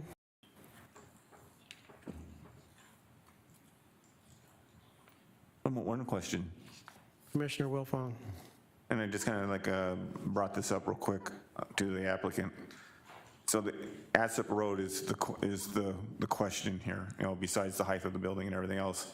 So the access off of Northern Avenue, I would say the first one going east, why can't you develop a road on the property itself and get around the property with a road inside the development? I've seen that happen like in a mall, where the mall has its own road. I mean, that would solve your ALSA problem. So I'm just throwing that out. Chairman and Commissioner Wilfong, again, we're here before you tonight with the PAD application with those stipulations, and those continued discussions will occur. Those are site plan and design review application details, and so we will continue to look at different alternatives. We'll continue to look at those alternatives. But where we're at right now with what we presented is we have all of the departments, county and as well as the city supporting what we do, and all of the details will be determined during site plan application.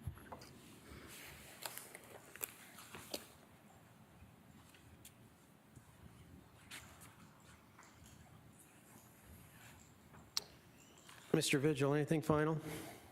Nothing further, Mr. Chairman. Okay, Ms. Perry, are there any final comments or procedural guidance?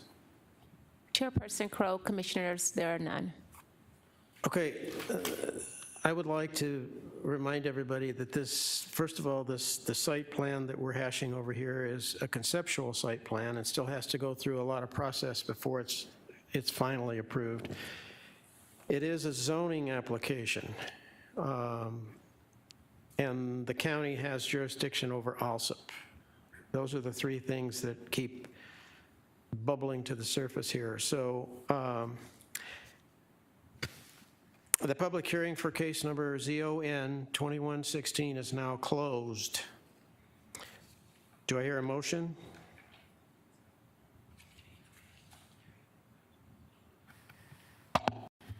Chair, I make a motion that we approve ZON 21-16 with stipulations.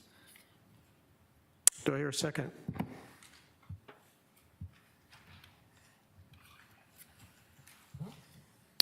Mr. Chair, I second. Any further comments or discussion regarding case number ZON 2116? Okay, I have a motion and a second to approve case number ZON 21-16, subject to the stipulations in the staff report. I will now conduct a roll call vote, starting from my far right. Commissioner Crowe? Aye. Commissioner Cole? Mr. Chair, I'd like to explain my vote. Certainly. First of all, I empathize with the neighbors.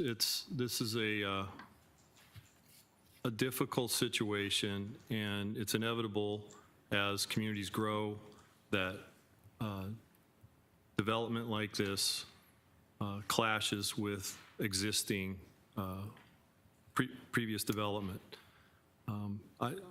I personally think this is a fish out of water development. I don't, my personal opinion is that these are relatively incompatible, but we're here to look simply at the rezoning application, and does it follow the general plan, and is it in order? And with that, I have to say that as far as zoning goes for this property that is scheduled to be annexed into the city of Glendale, that it is, and therefore I vote aye. Commissioner Wilfong? I'd like to explain my vote. Certainly. Everything that you guys presented was, would be acceptable. The only problem I have is the building 5. The height of the building, I mean, if I lived in those houses, the 4 houses right there off of Northern, and I had a backyard looking at an 85-foot house, no, that's not going to work. The houses that are on Alsop, again, we have questions because their driveway's going right under that road. I don't know how that would be figured. I thought, the idea of having the road inside the development would probably answer quite a few or solve quite a few problems, because then you touch Alsop Road. That's the way I would look at it. So with this affecting the neighbors the way they are, I'm going to say nay. Commissioner Nowakowski. Thank you, Mr. Chair. This development, I remember the last time we met, there was a lot of concessions made. So I understand even before the process, the developer really went out of their way for, the 8-foot walls, the restructuring of parking lots, landscaping. I understand that. And I do believe that the path of lowest resistance is Northern and Reams and explain my vote. And to the audience, we're a recommendation body. And what we believe as a body is the best course of action is presented to the city council for their final vote. And on this one, I really believe that, I'll have to disagree with some of the comments that our required action, the Planning Commission, it says right here, must conduct a public hearing and determine if this request is in the best long-term interest of the neighborhood and consistent with the general plan. So it's two-pronged. And I believe this development, I don't know all the information. We don't meet with the developers prior to the meetings. The city council has that privy. And it sounds like there's going to be a lot more discussion before city council meeting. With that, I vote nay. Commissioner Heath? So I've already expressed concerns. I know that this is clearly an area that's in transition. And frequently, when areas in transition like this come up, you have competing interests. My point is, though, that the property owner has an expectation of a right to peaceful enjoyment of their property. They have that expectation of access to that system of city streets. This is a hard decision because I know that we do desire the construction of industry and businesses within the city limits. I can't in good conscience approve this. Because of these reasons, I don't feel that all the alternatives were considered. I think that things could be worked differently. And with that, I'm going to vote nay. Okay, I think I need to explain my vote as well. I am in moral here. I'm not really enthused about this project from the standpoint of encroachment on Alsop. But on the other hand, we're here to, as Commissioner Cole pointed out, we're here to look at a zoning application. And the site plan is conceptual. It has to go through a lot of additional scrutiny before it's ever finalized. And we're concerned about a county road right now. And so when it comes down to meeting the general plan and meeting the stipulations that have been approved by staff, and it is a zoning application, I don't have I guess, the right to say no, so, because it meets all of those requirements. So I'm going to vote aye. So what we have is, Mr. Bailey, we have 3 ayes and 3 nays. Chairman and Commissioners, because the act is a recommendation and there was not a majority of votes, it will move forward as a denial. Thank you, sir. Okay, what is the next step in the process, Mr. Bailey? Chairman, Commission members, again, this is a recommendation which it will be forwarded to the City Council for their final action. Thank you.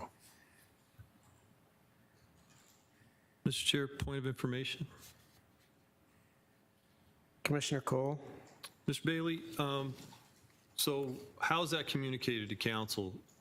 Are the circumstances around the vote and the fact that it was a tie without the ability to have an odd number communicated to council, or is it just simply communicated as a denial?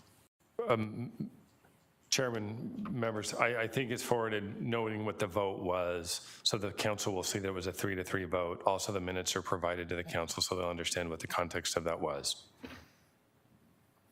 Thank you. Thank you, Mr. Bailey. Okay.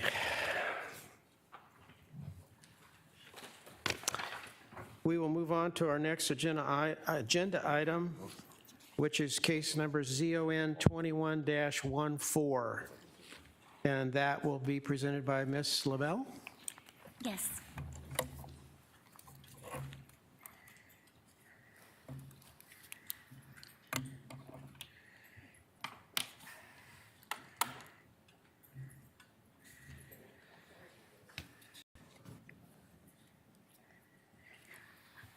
Good evening, Chairman Crow and Commissioners. My name is Christina Lavelle, and I am the Planning Project Manager for the Sonoma Cotton Rezone, ZON 21-14.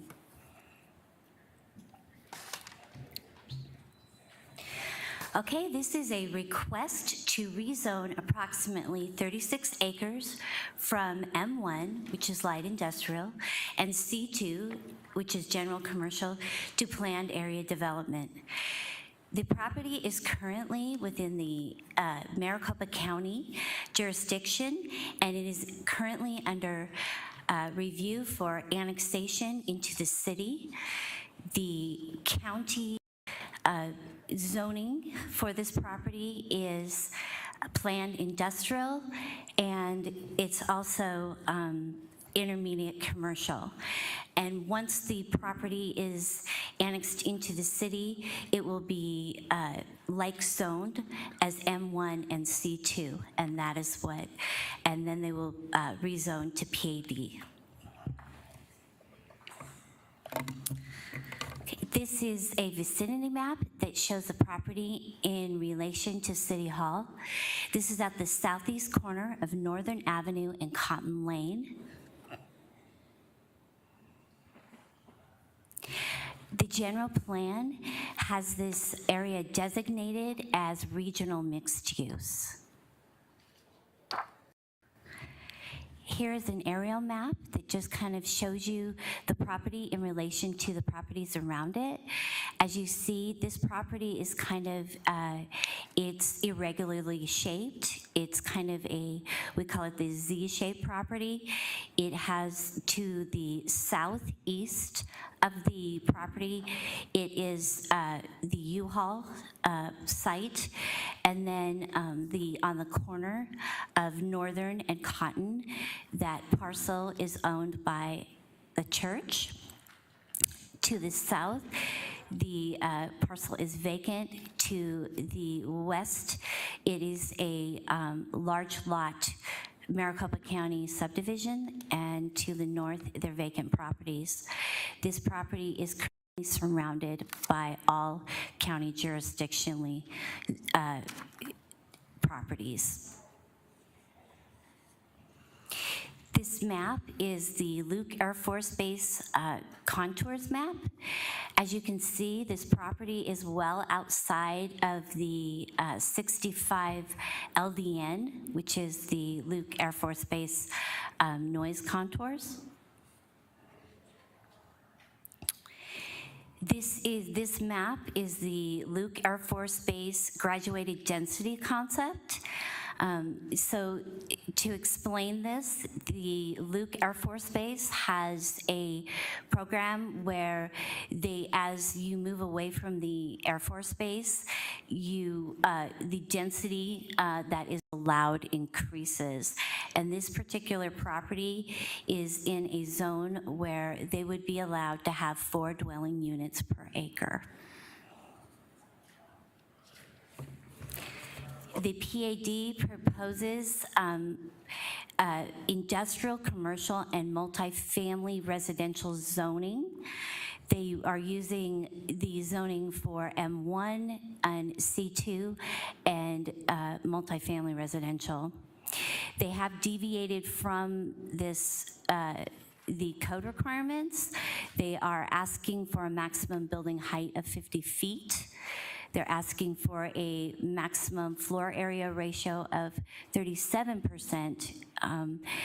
They are additionally asking for parking to be modified for the industrial component of this property to be 1 per 2,000 square feet.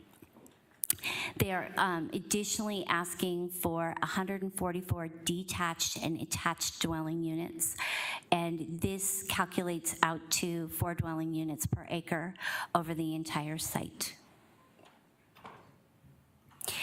So this is kind of a conceptual site plan. I apologize, it was kind of piecemeal together.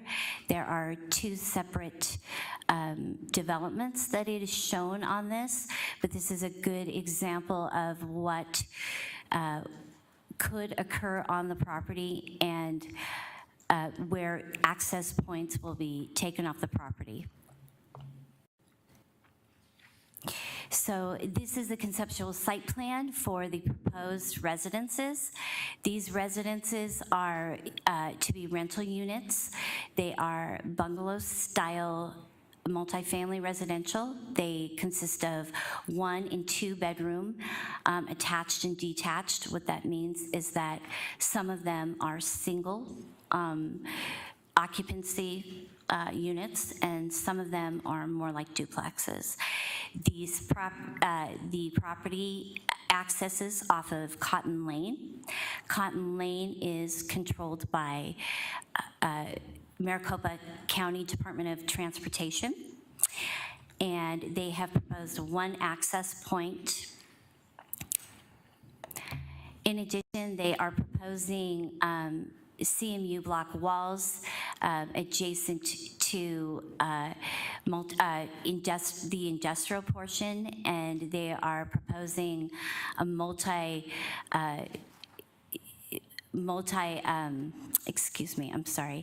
many amenities throughout the property. This is a conceptual site plan for the industrial commercial component. It is proposed that the industrial properties will be, the buildings will be the two larger properties which consist of about 143,000 square feet each. And then they're on the western side of the property, they're proposing two smaller commercial buildings at about 26,000 square feet each. The larger buildings are proposed at the 50 feet height, and the two smaller buildings are proposed at 35 feet because they're adjacent to residential and to minimize the impact. These are some conceptual elevations of the residential component. As you can see, some of them are single occupancy homes, and some are actually more like duplexes.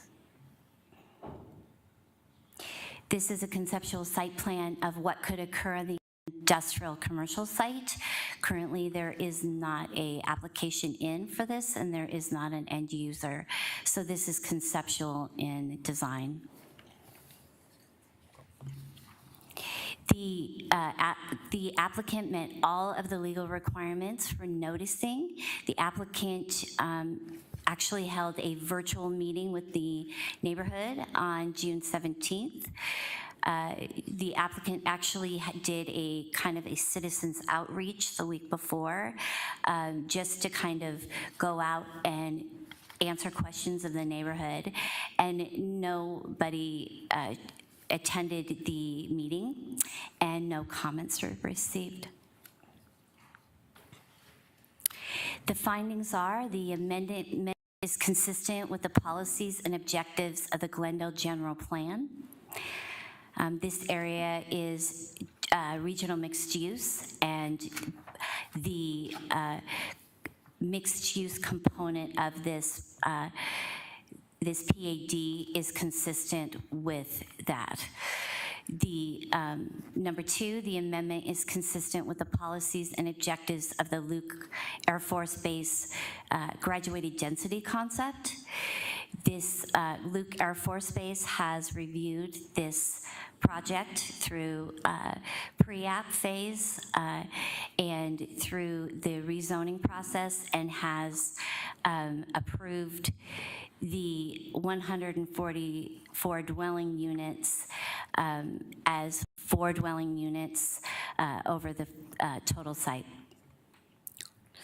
The proposed amendment furthers the public health, safety, and general welfare of the citizens of Glendale. The proposed change will include any mitigation factors, and a finding is made that there are adequate school facilities. Staff recommends approval of ZON 2114, subject to the following. Development shall be in substantial conformance with the Cotton Northern Mixed Use PAD booklet. Residential uses shall be limited to 4 dwelling units per acre for the aggregate PAD site area to comply with the Luke Air Force Base GDC of a maximum of 4 dwelling units per acre. An FAA Form 7460-1 shall be submitted, reviewed, and approved by the FAA prior to the issuance of any building permits. Number 4, the developer shall provide a gate at the entrance to the access easement along the southwestern property line. Access to said gate shall be provided to emergency services and utilities. Number 5, access from Northern Avenue shall be coordinated with and approved with the Arizona Department of Transportation for compliance with ADOT transportation requirements. Written documentation from ADOT shall be required, attesting to the compliance prior to design review approvals. Number 6, Northern Avenue shall require a 65-foot half-street right-of-way improvements to include curb, gutter, and a continuous 6-foot wide detached sidewalk. Number 7, an eastbound turn lane shall be required in advance of the access on Northern Avenue. Number 8, a westbound turn lane will be required in advance of the access on Northern Avenue. Written approval from ADOT attesting to compliance shall be required prior to design review approval. Number 9, Cotton Lane is controlled by Maricopa County Department of Transportation. MDOT has indicated that a minimum of a 65-foot right-of-way will be required to be dedicated, and the roadway will need to be improved to MDOT standards. Prior to design review approval from the city, written approval from MDOT shall be provided for both the access locations on Cotton Lane and the proposed right-of-way improvements. Number 10, if a single access road is proposed, either from Cotton Lane or Northern Avenue to the site, an automatic fire sprinkler system will be required in all proposed residential and non-residential structures. Number 11, 2 existing billboards were approved through a development agreement between the City of Glendale and the Maricopa County on October 23rd, 2012. The existing billboards may remain and will be utilized by the development. No other billboards shall be approved unless the city's sign ordinances changes in the future.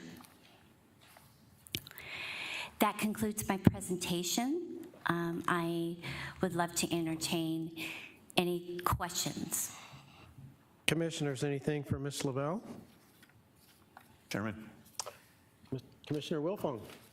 On the housing development off of Cotton Lane, you show a deceleration lane going into that property. Now, on the industrial part of it, you don't show an deceleration lane going into that off of Northern.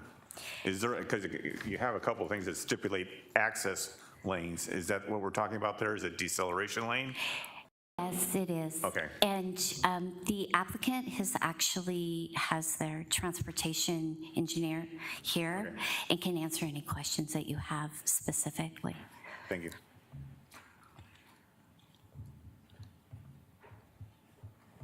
Thank you for your presentation. Would the applicant or applicant's representative please come forward, state your name for the record, and make your presentation?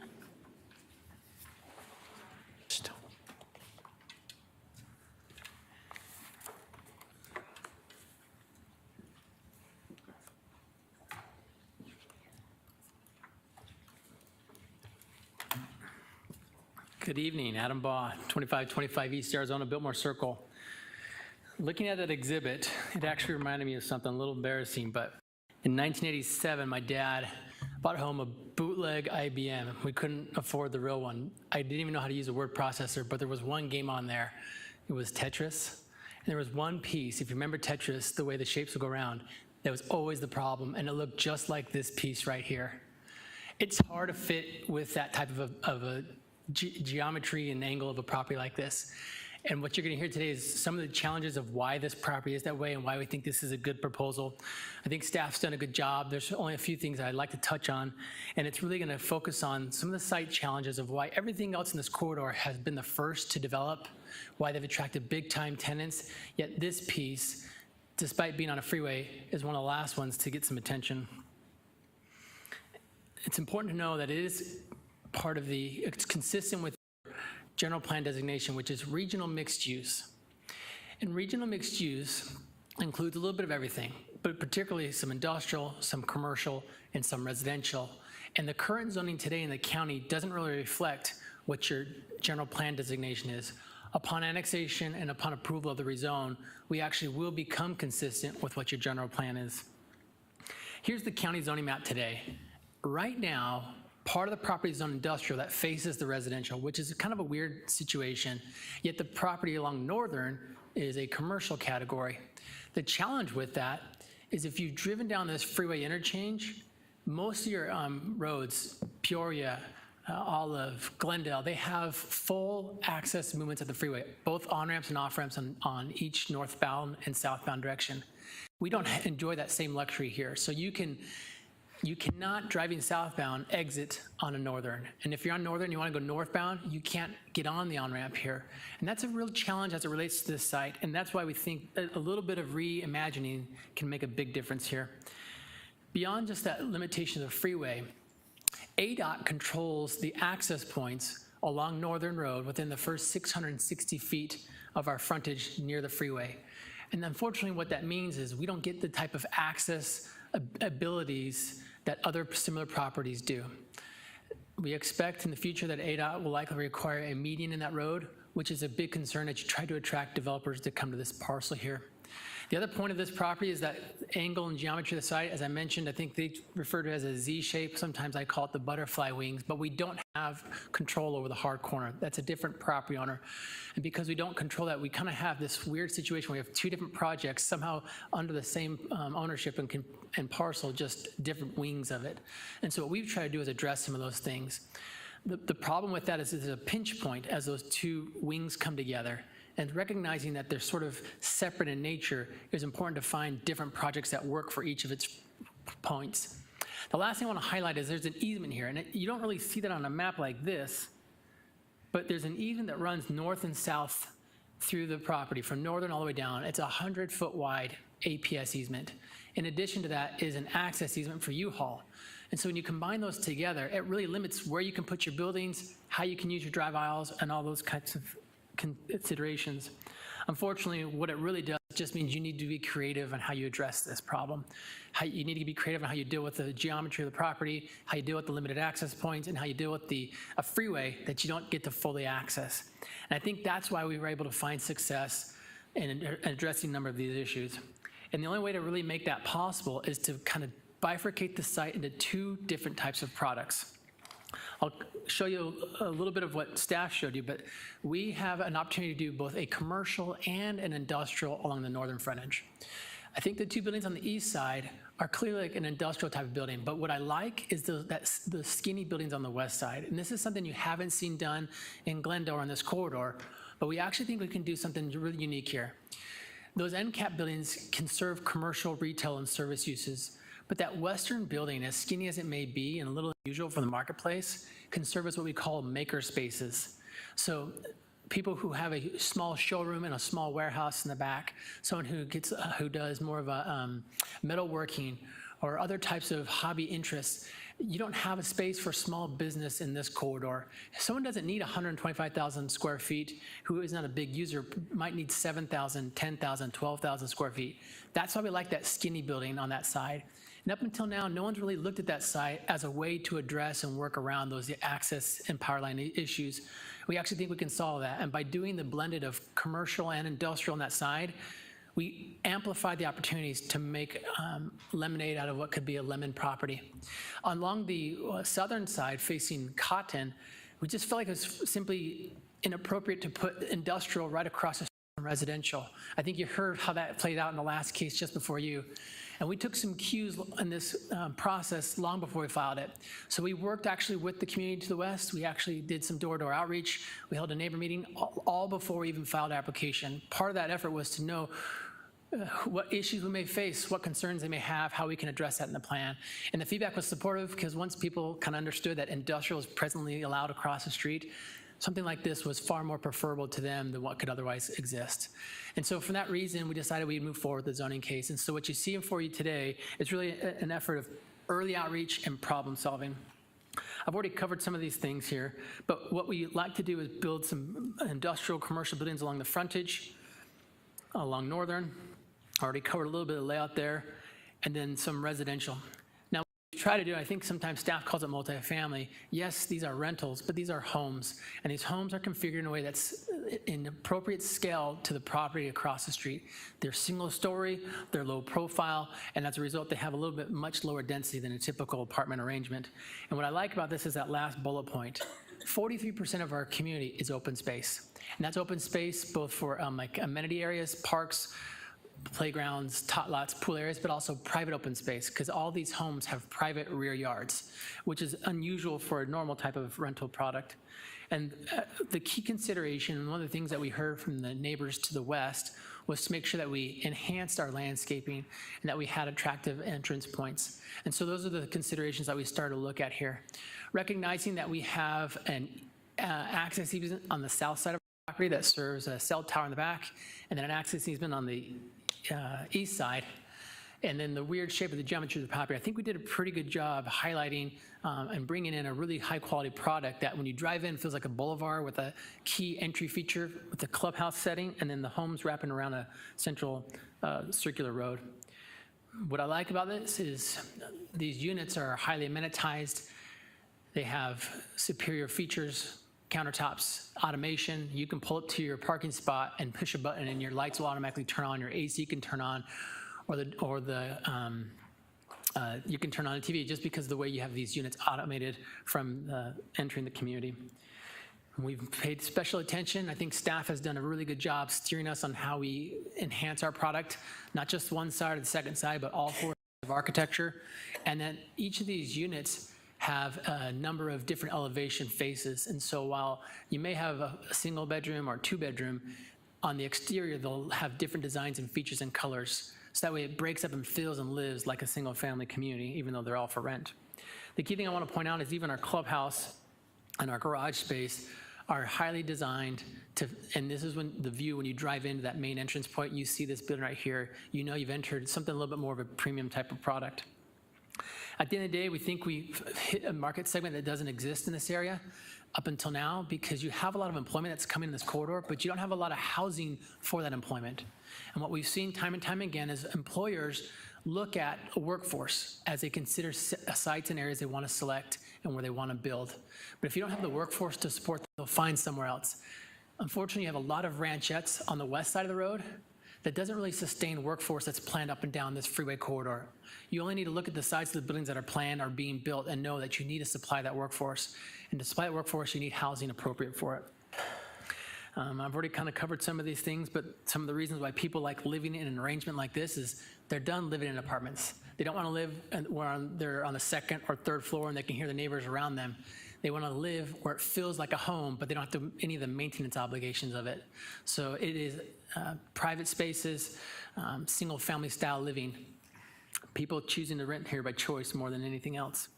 But I want to highlight this because I think this is important with your general plan. When you look at the language of the general plan, that third bullet point right there, this is what your regional mixed use is identified in your code. It says a variety of complementary uses that include commercial, employment, residential, open space. And up until now, you haven't had that. And so by introducing this residential product in here and preserving the commercial and shifting that industrial to the northern frontage, you now have those three complementary uses here. You create a better compatible use next to the residents on the west side of the road, and you problem solve what is otherwise a bit of a challenged Tetris-shaped property. I always like to look at the general plan as goals that we should aspire to achieve and demonstrate. And so one of the things I noticed in the general plan is that you encourage housing in close proximity to employment areas. And when I look up and down the 303 corridor, I see employment written all over it. I know your city also talks about make sure you maximize the freeway frontages in these arterial streets with the right type of development. And I think that's exactly what we're doing by putting our commercial and industrial up along Northern where it has the greatest likelihood of success. And then your general plan also talks about development paying for itself and using crime prevention through environmental design and also providing a diversity of housing. All these things came into play as we designed our site today and worked closely with staff on it. So at the end of the day, I think we demonstrated we are consistent with the general plan. We fit the definition of the regional mixed use. We provide that diversity of housing employers are looking for in this corridor. But I think most importantly, I don't know if we won, but we've at least gotten several rounds deep into the Tetris game by solving what is otherwise a difficult problem-shaped property. So I hope you can appreciate all the effort that goes into this. And with that, I know you've had a long night, so I guess I'll be brief and terminate my presentation. Commissioners, any questions? Comments? Commissioner Nowakowski. Yeah, I just want to say that I believe you were confronted with a very difficult situation, and you were able to problem solve and turn a lemon into lemonade. I really see that, and I really like your analogy, the Tetris And, you know, you could have put in a lot of different things, but it seemed like instead of a cookie cutter approach, you used a customized approach, and I really appreciate you knocking at doors and taking the time to, instead of putting in 8-story apartments, you put in bungalows. So, and with a lot of amenities. So I really appreciate you taking the time and effort to find the fit for a very difficult piece of property. Thank you. Thank you. Commissioners? Thank you, sir. Okay, I do not have any speaker cards on this particular item. Is there anybody in the audience that would like to speak? Okay, hearing none and seeing none. Ms. Perry, are there any final comments or procedural guidance? Chairperson Crow, Commissioner, there's none. Okay, the public hearing for case number ZON 21-14 is now closed. Do I hear a motion? Mr. Chair, I move to recommend approval of ZON 21-14, subject to the stipulations contained in the staff report. Do I hear a second? Second. Any further comments or discussions regarding case ZON 21-14? Commissioners? Okay, I have a motion and a second to approve case number ZON 21-14, subject to stipulations as outlined by the staff. I will conduct a roll call vote, starting from my far right. Commissioner Crow. Aye. Commissioner Cole. Aye. Commissioner Wilfong. Aye. Commissioner Nowakowski. Aye. Commissioner Heath. Aye. Chair votes aye. The case ZON 21-14 therefore passes unanimously. Mr. Bailey, what are the next steps in the process? Chairman, the Planning Commission's action on the rezoning is a recommendation forwarded to the council for final action. Thank you. Thank you, sir. Okay, since we're past the 2-hour mark, we're going to take a 10-minute break. We will adjourn for 10 minutes and come back.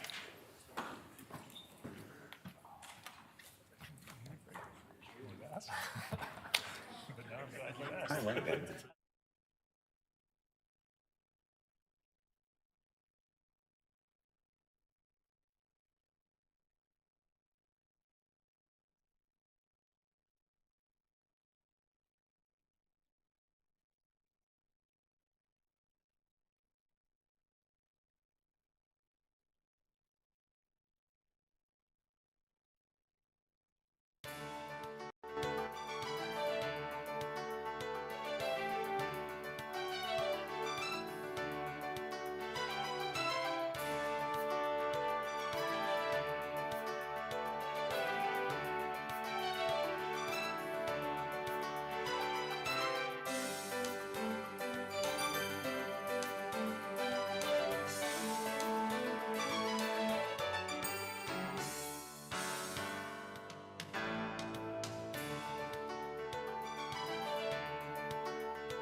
Okay, let's come back and reconvene back into session here.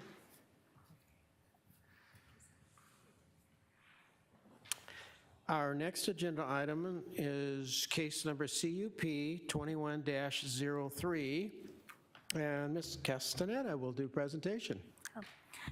Good afternoon, Commissioner Crow and Commissioners. My name is Jocelyn Castaneda. I am the Planning Project Manager for the Conditional Use Permit application you see before you. This is for 83rd Glendale Convenience Store, application number CUP 21-03. The request is for the approval of a conditional use permit for a proposed convenience store in the C2 General Commercial Zoning District. The applicant is Mr. Adam Baugh with Withy Morris representing the property owner. The following is the vicinity map showing the site location in relation to City Hall. It is located on 83rd and Glendale, which is approximately about 3 miles west of City Hall. The following is the aerial map. It shows that there is existing site which was previously used for a convenience store and gas station. It was built back in 1980. At the moment, it would require a conditional use permit, but because the full site, which includes the corner parcel as well as the adjacent parcel, which is undeveloped at the moment, now requires a conditional use permit. Just to show the aerial that there is existing residential to the north and east abutting the parcels. There is commercial to the west. There is a vacant property to the south across Glendale Avenue. The following is the zoning map that shows that this property, which is comprised of 2 parcels, is Zone C2. The adjacent residential is zoned R17 PRD. The property across the street to the west is C2, and the site to the south is zoned PAD. The following is the street view that shows the existing convenience store building as well as the gas station. This used to be a Texaco station. It was built back in 1980. As I previously stated, it did not receive CUP, as at the moment it did not require it. It has been abandoned since 2003 when it received a permit to remove the tanks that were used previously for the Texaco station. And this is the site facing east along 83rd Avenue. The following is also another street view from Glendale looking west into the site. The following is the site plan showing the proposed location for the convenience store, which would be located at about 47 feet from the north property line and 15 feet. These reduced setbacks, which at a minimum are 60 feet when abutting residential, were reduced as part of a variance approval in order to accommodate the odd shape of the property as well as the driveway relocation requirements that were required based on the new engineering standards. The existing driveway locations from the previous gas station and convenience store were a lot closer to the intersection, and per requirements they were relocated. Main access points are off Glendale Avenue with a right in, right out, and along 83rd Avenue. The following are elevations for the convenience store. The top elevation shows the front of the store facing south. The bottom shows west facing 83rd Avenue. The north is the rear of the convenience store facing north, and the bottom one is facing east. In terms of public involvement, the applicant sent notification letters out on February 8th. They also had a Zoom neighborhood meeting on February 23rd. There was no one in attendance beside myself and the applicant. The Glendale Star was posted on September 16th, and the site was also posted on September 16th. The public hearing notification was sent out on September 17th. At the time that the CP final report was submitted, there were no comments that were received. We did receive, and I apologize.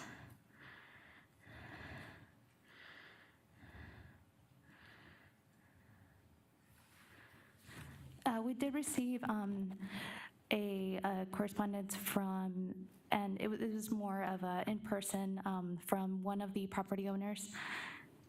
Oh, I apologize. This is a separate project. I do apologize. Please disregard about the comments.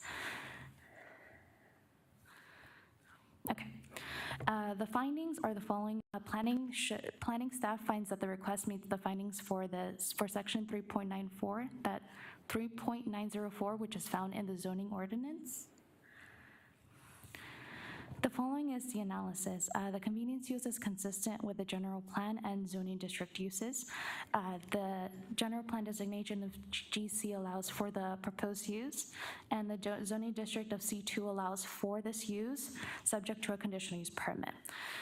This proposal will initiate development activity. As stated before, this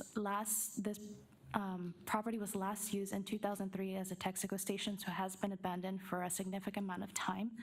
And this will revitalize not only that corner parcel that was recently used, but the entire site. There is significant buffering applied. There is residential to the north, and as part of the variance, there was the applicant did state that they would include a significant amount of landscaping as buffer, as well as the existing wall that is there. So that is something else that's being added to the site. A variance was granted to accommodate the use requirements, as well as to meet the requirements for the proposed use.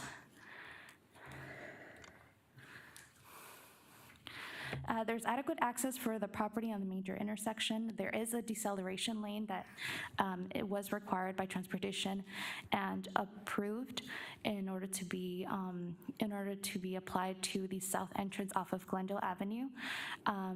There is the relocation of the driveways meets requirements based on this site. There is no significant impact to the existing off-site traffic and on-site traffic, and the on-site traffic is adequately planned. Per the approval of the variance, the convenience store was relocated in order to accommodate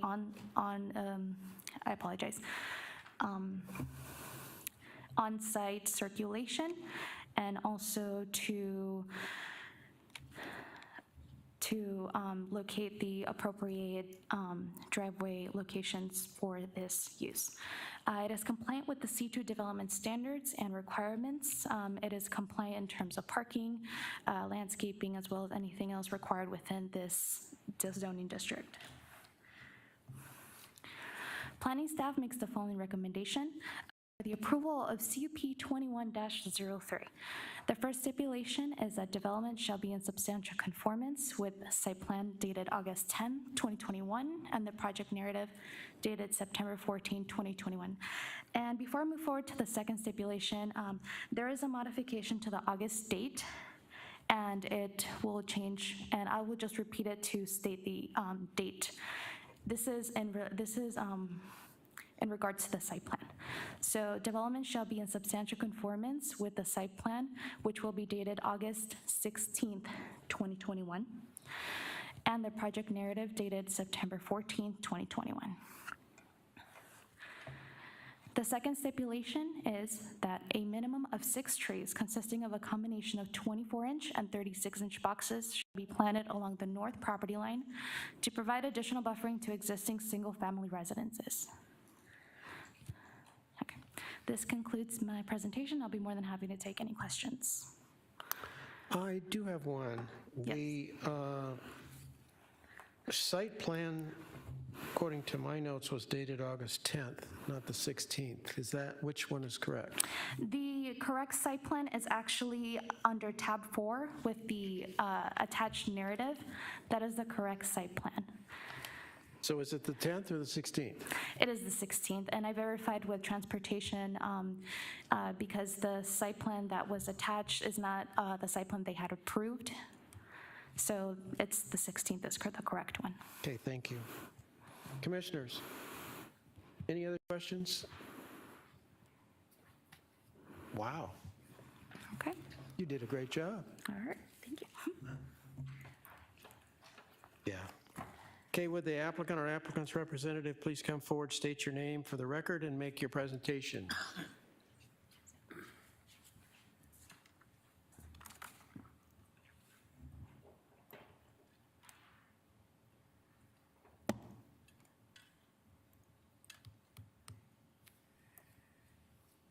Yeah, that's it right there.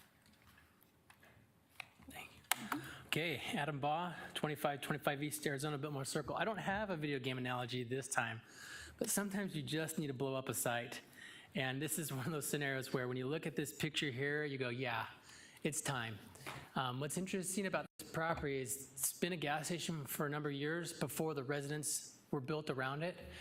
And I think the gas station model has changed over the years. You used to just serve gas and maybe had like a service shop with it. And now the gas station model is the convenience aspect, and maybe you have a gas station pump with it. And as you see the trends and changes in the convenience market drastically improve over the years, you should be delighted for this opportunity here. There's certain gas station users out there that have set the bar and expectations for what it means to be a convenience use and also a community amenity. And now they're not just simply a place you get gas, but you also get your milk and some of your groceries in certain parts of the town where you are a bit of a food desert. In this case, we're proposing a use that is operated, I guess a similar land use that's existed here for 30 years, just so much better than the way it's been done in the past. One of the reasons why this property has not developed, unfortunately, is because you have 2 billboards on that property, and those billboards create a bit of a challenge for redeveloping the site. The second reason is when this was built in the late 70s, early 80s, you had different design standards and engineering standards. There's no way you could put your curb cuts where they are today, as close to the intersection. And so anytime someone has to redevelop this property, they got to comply with 2021 standards. It now becomes much more difficult to pull this thing off. And so what we've tried to do is sort of get creative and move some things around. And one of the things you heard from our staff plan on this is a variance case that we got approved just last month. You see, we had to shift our building a little bit closer to the eastern property line where there's a retention basin, and that encroached a little bit on the setback. But we got a variance approved, and because that variance is approved, we can now make meaningful use out of this property. So what we are proposing to do is bring in a convenience model that's to the 2021 standards. The neighbors certainly have an expectation of something like this there because it's been this way before it closed. And as part of our outreach, again, we did our neighborhood outreach in February. We didn't file our application until I think March. And so we were pretty consistent about doing that early outreach because we honestly, I think, wanted a pat on the back. We thought people would be delighted to see there's something better than the blight and the graffiti and the chain link fence that surrounds the property today. And we expect that many of them will be coming here when they need a quick grocery item instead of running a full distance to the grocery store. But what this plan does is it complies with the 2021 design standards, your 2021 curb cuts, your 2021 fire truck radius requirements, and all the other things that you get. And I think that's why Glendale's been so motivated to see this happen. It's been a blighted eyesore for a long, long time, and finally someone's willing to step up and rehabilitate it and bring it back to light. Even though it was previously a gas station use, because it's gotten 180 days of non-use, it's lost its what we call legal non-conforming status. And so in a weird way, we have to come back and ask for a use permit to do what's been done here for last 30 years. And so I'll just briefly go through the criteria. The first part, is it consistent with the goals and policies of the general plan? The answer is yes. I think one of the things about the general plan is it promotes economic opportunity and revitalization all day long. And that's what we're able to do with this type of a development here. We're not changing the zoning, we're just rehabilitating the site. The other thing is it talks about, will it be purely detrimental to the health, safety, or welfare of the people around us? Well, through that neighborhood outreach, we found a number of people in support, and later on in my exhibit, I'll show you a slide of those who came out in support of it. Frankly, they just love the chance to see something new as they enter into their community. The third part of that use permit test is to see if the intended use can meet the size and shape of the development, and if it requires any type of extra considerations. Now that we have this variance approved, the balance of the site can comply with all the requirements of the code, and we don't need any further deviations. And lastly, the thing it looks at is access, traffic, circulation, driveways, and as you can see, we've shifted our driveways to comply with the 2021 standards, and this is precisely the type of thing that Glendale wants to support. And then lastly, are there stipulations here that can make sure that in long term, this use can operate compatibly and consistent with the neighbors? And I think the conditions that staff has put on this case help ensure that the long-term future of this property and hopefully the surrounding area will be stabilized by this asset. At the end of the day, here's a quick little example. This is just one night of knocking doors. I think we would have gotten more people, but it was at the same time as Dancing with the Stars, and so you can only pull so many people away from the TV. But we're grateful for this. We had no opposition, and we actually reached out to the HOA. Sadly, there's a lot of rentals in this neighborhood, and they don't have enough homeowners to form a quorum, and so we had a great meeting with the HOA, but they could not take any formal action because they lacked a quorum to do so. But they were delighted for the project, and we hope to be through this process quickly. We have a design review application pending, and if this is to be approved, the design review application will follow that, and hopefully we can start moving dirt and clean up the site right away. So with that being said, I'll end my presentation, and happy to answer any questions that you might have. Commissioners, anything for Mr. Baugh? One question. Commissioner Nowakowski? Yeah, I have no concerns with the development itself, but very confused in regards to the two existing billboards and separate ownership. So there's no way of removing those billboards, that old structure type billboard? Yeah, so we don't own the property. We're purchasing the property subject to the zoning approvals. Those are retained by the ownership group. I'm sorry, I'm confused. You're going to purchase the billboard property? No, the properties themselves, the billboards, we don't have control over, unfortunately. Okay. If there was a way to remove them, we would, and I think that's still something worth discussion, but at the time we filed application and moved forward, that's a separate part from my client who's purchasing the property. All right, I just thought that was an interesting location for billboards right there, and it does look like Miss Pac-Man going after a green belt right there. Just saying. Commissioner Heath? Just a quick question. Do you have to replace any underground tanks or any issues that you have to work with? Oh, you may have stumped me on that one, but Ivor, are there existing tanks today or have they already been removed? They've been removed and it has the closure letter. Yeah. New tanks. Commissioner Wilfong? Thank you for doing this. That's all I got to say. Thank you. Commissioner Cole? This is a blighted property. Thank you. Yeah. With it, thank you, Mr. Baugh. Anything further from the commissioners? Okay, I have no speaker cards on this. Is there anybody in the audience who would like to speak on this item?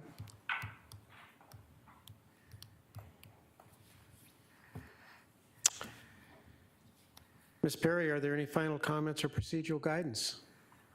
Chairperson Crow, Commissioner, there's none. Okay, the public hearing for case number CUP 21-03 is now closed. Do I hear a motion? Mr. Chair, I'd like to move to approve CUP 21-03 for the findings and subject to the stipulations contained in the staff report. Do I hear a second? Second. Are there any other comments or discussions regarding case number CUP 21-03 by the commissioners?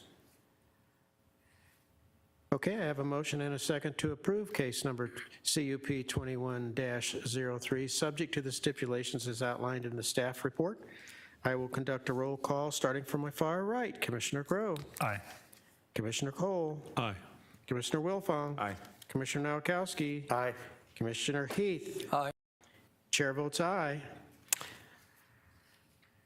Case number CUP 2103 has been approved, subject to the stipulations outlined in the staff report. Mr. Bailey, what are the next steps in the process? Chairman Crow, the Planning Commission's action on the conditional use permit this evening is a final action unless it is appealed to the City Council. The appeal must be filed in writing within 15 days. Thank you. Thank you, Mr. Bailey. Okay, our next agenda item is case number GPA 21-09 and ZON 21-10. So that's actually two items in this case, and at the end when we do our voting, I would like to take them separately, please. And the presentation this evening will be by Ms. Castaneda again. Welcome again. Hello, welcome. All right.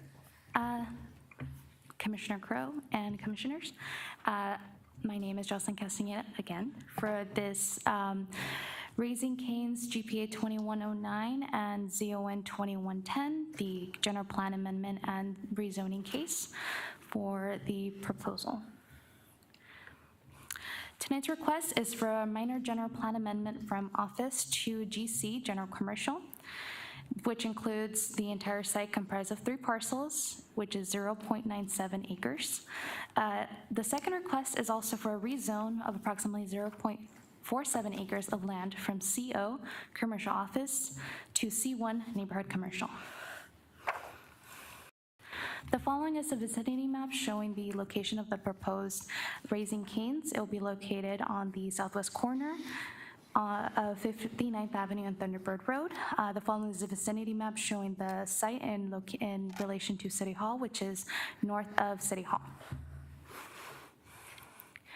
The following is the general plan amendment, the general plan designation for the 3 parcels. It is currently designated as office, OFC, and this includes all 3 of the parcels. The following is the zoning map. Of the 3 parcels, 2 are partially zoned as CO and as well as C1. It is located west of the southwest corner of 59th Avenue and Thunderbird.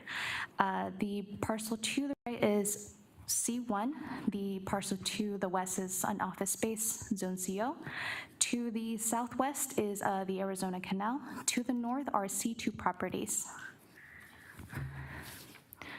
The following is an aerial just showing the 3 properties to be included in the general plan, and where it is located west of the intersection of 59th and Thunderbird. It is currently a developed site with an existing Village Inn restaurant on this site. There's an existing tutor time daycare center to the east, medical offices to the west, and to the north are several C2 properties, which includes a Chick-fil-A restaurant amongst other C2 properties. The following is aerial showing the same information. The following is a conceptual site plan for the proposed Cane's, which will include a dual drive-through. The main access points will be from Thunderbird Road as well as 59th Avenue through an existing driveway easement, in which, if you can see on the site plan on to the right, there is an access which will loop down to the east, directly south of the existing tutor time onto 59th Avenue with a right-in, right-out access. In terms of public involvement, there was a notice mailed out on August 27th to property owners within the 300-foot radius. The proposal was posted on site on September 13th. The hearing request was advertised on September 16th in the Glendale Star. At the time the CP final report was submitted, there were no comments that have been received. There was a comment in relation to the CP application, but that will be addressed at the next application for this site, for the Raising Cane site. The following are the findings. The first is that the proposed amendment is consistent in location with the development objectives of the general plan. The second is that the proposed amendment furthers the public well-being, safety, and general welfare of the citizens of Glendale. Per the analysis, the amendment from Office of General Commercial is appropriate as it is compatible with the surrounding land use designations. As it was previously used as a commercial property, there is also the site to the east, which is the Tudor Time, is also designated as general commercial. The convenience use is permitted in the C2 zone and not in the CO zone. So it is permitted in the C1 zone, which is still subject to a conditional use permit. The zoning is consistent with adjacent parcels and allows for a cohesive development. With 2 of the 3 parcels being partially rezoned, it really restricts the parcels from being redeveloped into one cohesive development. And it is consistent with the commercial uses that are adjacent to it, to the east. The amendment I apologize. The amendment is consistent with the Vision Glendale 2040 goals and policies as follows. Follows 3 of the goals. The first is a land use goal, which is development is guided by sound growth management. A goal in relation to historic preservation and design element. The city supports adaptive reviews of the structure. As it is a developed site, there wasn't any significant improvements that were done to the site in order to accommodate the existing, to accommodate the proposed development. The third goal is NPR1, Neighborhood Preservation Revitalization. Glendale retains a sense of community through preserving and enhancing the character, identity, and quality of its diverse neighborhoods. Raising cases stated that they do take into consideration the existing community when it comes to designing a lot of their locations to be compatible and bring out the character of their specific sites. And the third now and the last analysis point is that all applicable city departments have reviewed the application and recommend approval. Staff recommends the approval for the GPA and rezoning application subject to the following stipulation. Development shall be in substantial conformance with the narrative dated September 19th, 2021. This concludes my presentation. I'll be more than happy to take any questions. Commissioners, anything for Ms. Castaneda? Yes. Commissioner Heath. First, I need to make a disclosure. So I was contacted by Mr. Seaver, owner of Chick-fil-A restaurants, and he had some concerns about this. We had a short conversation. We talked about traffic around that corner.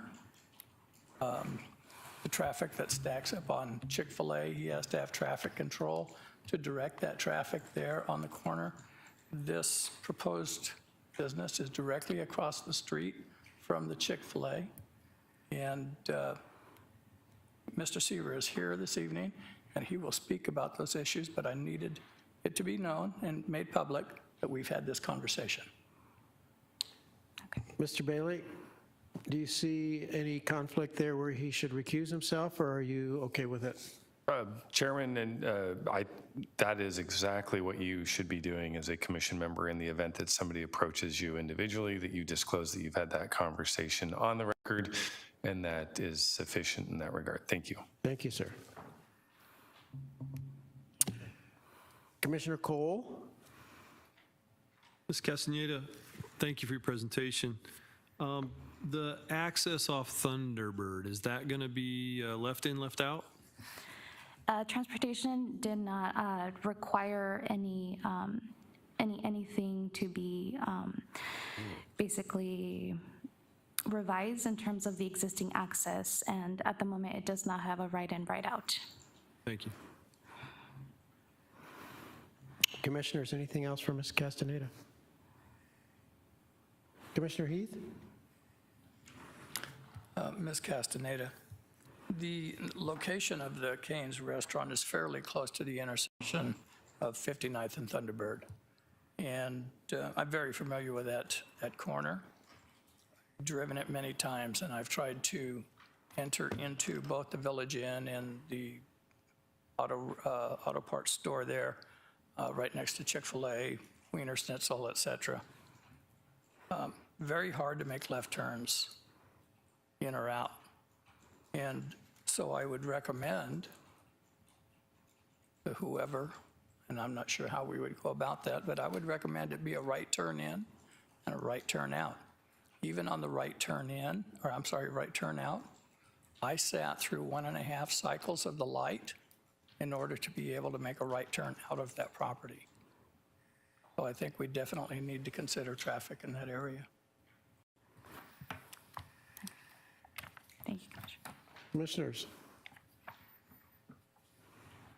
Thank you, Ms. Castaneda.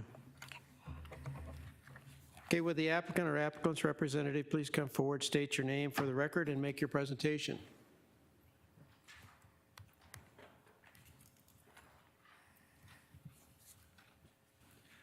Good evening. My name is Chuck Bennett. I'm with PM Design Group at 76 East Mitchell in Phoenix. I represent the architects who are representing Raising Cane's. Thank you.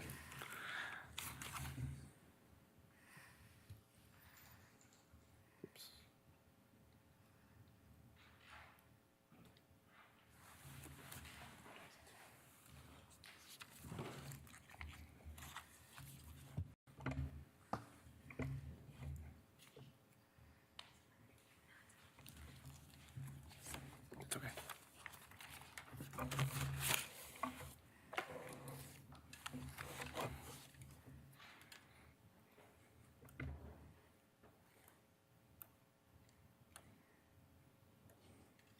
Just go to the end button.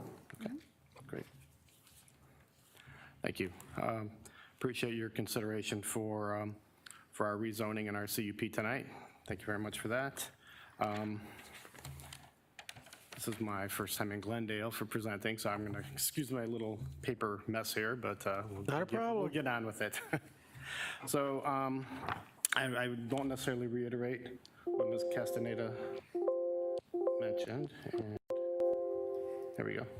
So here we have the location of the property. As it's mentioned, it's on Thunderbird Road, just west of the intersection of 59th. And we are asking for zoning approvals for our joining of our lots and changing our zoning so we can construct a restaurant, as well as for the CUP, so that allows us for a restaurant use that has a drive-through entity.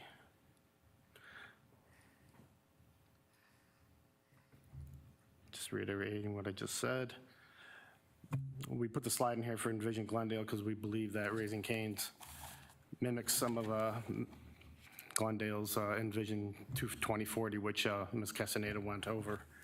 Some of the items that we talked about was growth development. It's a commercial land use that will be enhanced by landscaping, structures, lighting, parking, and is compatible with the existing neighborhood. Community preservation and revitalization, redevelopment of existing property with updated architectural elements. Economic vitality. Cane's believes in hiring local neighborhood. They believe in the neighborhoods that they move into, and they anticipate somewhere in the neighborhood of 55 full and part-time employees that will serve the community. Connectivity. Cane's encourages pedestrian access, bicycle access, and we believe the site has very efficient site circulation as well. Facilities and service. Part of the reason for the hours of the facility is servicing public servants who have late night shifts, first responders, doctors, nurses, things like that. Very supportive of education. Cane's provides education benefits for their workers, which again also enhances the neighborhood and the like. Environmental sustainability. Recycling goes without say these days, but also we work with sustainable building materials, and then we reach out to the community with environmental issues with respect to feeding the hungry, with respect to food banks and goods and services to homeless folks.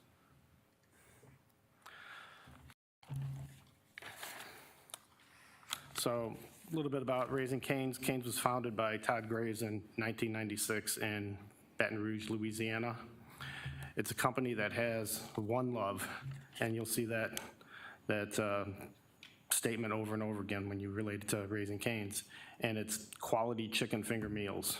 Cane's is known for its great crew, its cool culture, and active community development and involvement. They provide the community with authentic food that is praised for its freshness. There are no microwaves, there are no heat lamps on site within the restaurant. Every order is delivered fresh. There's a 2.5-minute time period from the time you order to the time you pick up your meal. Some people might ask, how do they expedite this? There's cameras on site. They see a car pulling in. They're dropping chicken right away, and they're preparing the meals ahead of time, because since they only do one thing, they're able to do it very efficiently and expedite the customers coming in and out. As I mentioned before, employees will be about 55, full-time and part-time employees. Anywhere from 12 to 15 members will be on site at any one time, with 2 managers working per shift.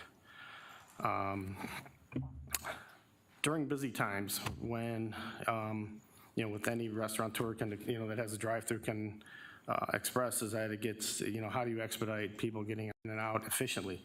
Well, the crew now moves from the inside to the outside. They've been doing this for so long. They have a very unique process. There's a double drive-through that serves this restaurant.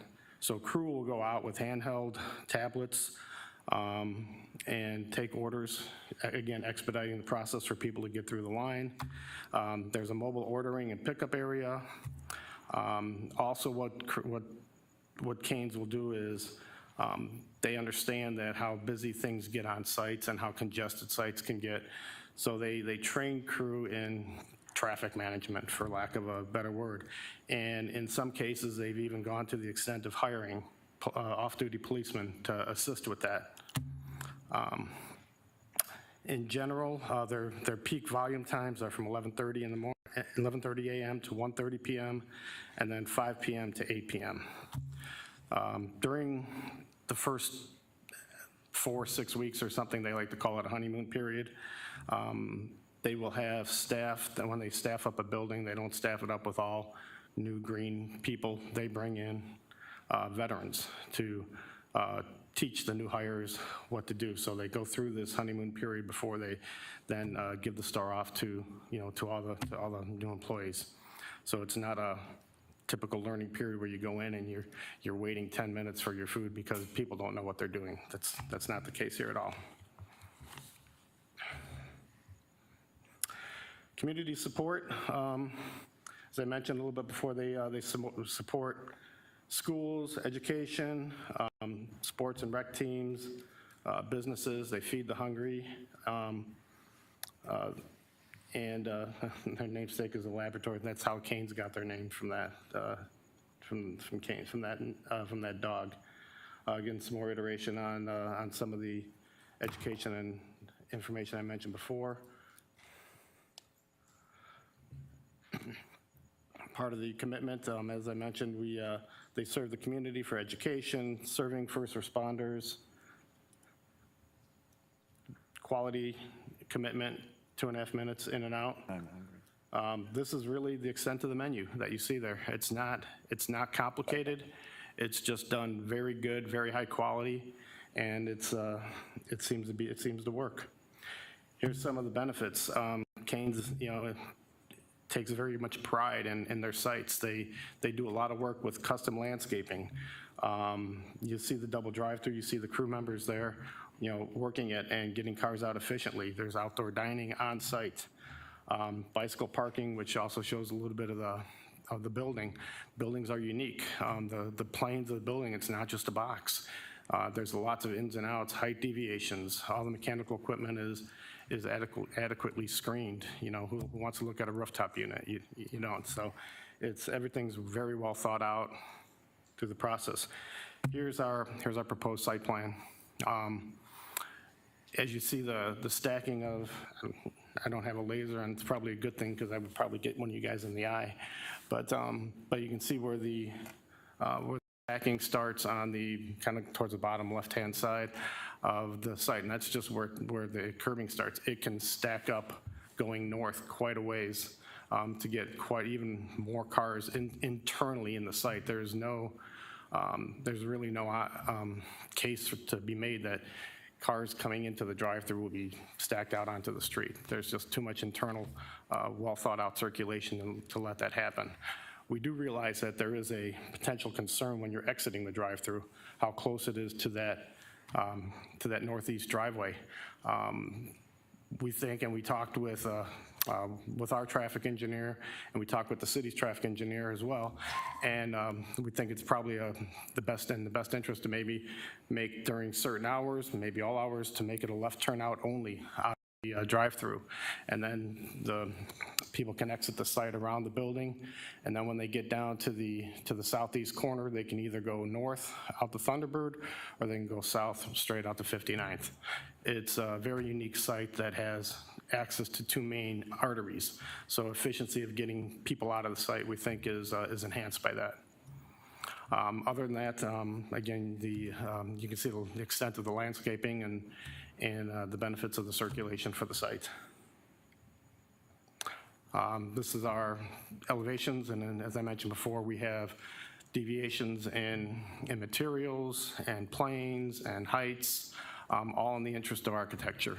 The big cane sign you see on the upper portion, we certainly like to identify the community that we're in, so that will be a sign that shows off Glendale. And then inside the building, there will also be many artwork considerations and things like that that also will relate to Glendale as well. And that's pretty typical of what Canes does where they go. And with that, I'd like to end my presentation, and thank you for your consideration. Commissioners, any questions? Chairman? Commissioner Wilfong. I'm going to touch on Commissioner Heath's question. Would you be opposed to a write-in and a write-out on a Thunderbird? Ultimately, that's not my decision. I actually went out and sat on the site and watched some of the traffic issues, and I picked the worst day. I picked Monday when there was a turnover accident at the corner. So actually, maybe that was a good day, because I saw the traffic on Thunderbird that was really backed up. I think it might be a great thing to study. And again, we talked with, we met with Jocelyn and Mr. Abo, I believe, the city traffic engineer, and we kind of asked the same question. And he said at this time he didn't think that was necessary, but I think if as the project opens and evolves and it's deemed necessary, I don't think Canes would be opposed to it. But I'm just the architect. I can't speak for them. Would you have any problems if we put that as a stipulation in your proposal? Yeah, you do. We'll present it to the owner. Absolutely. Yeah. Thank you. Commissioners, anything else? Thank you, sir. Thank you.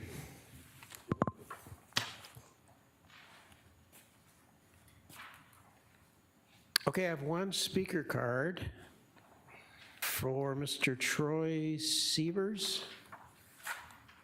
Correct.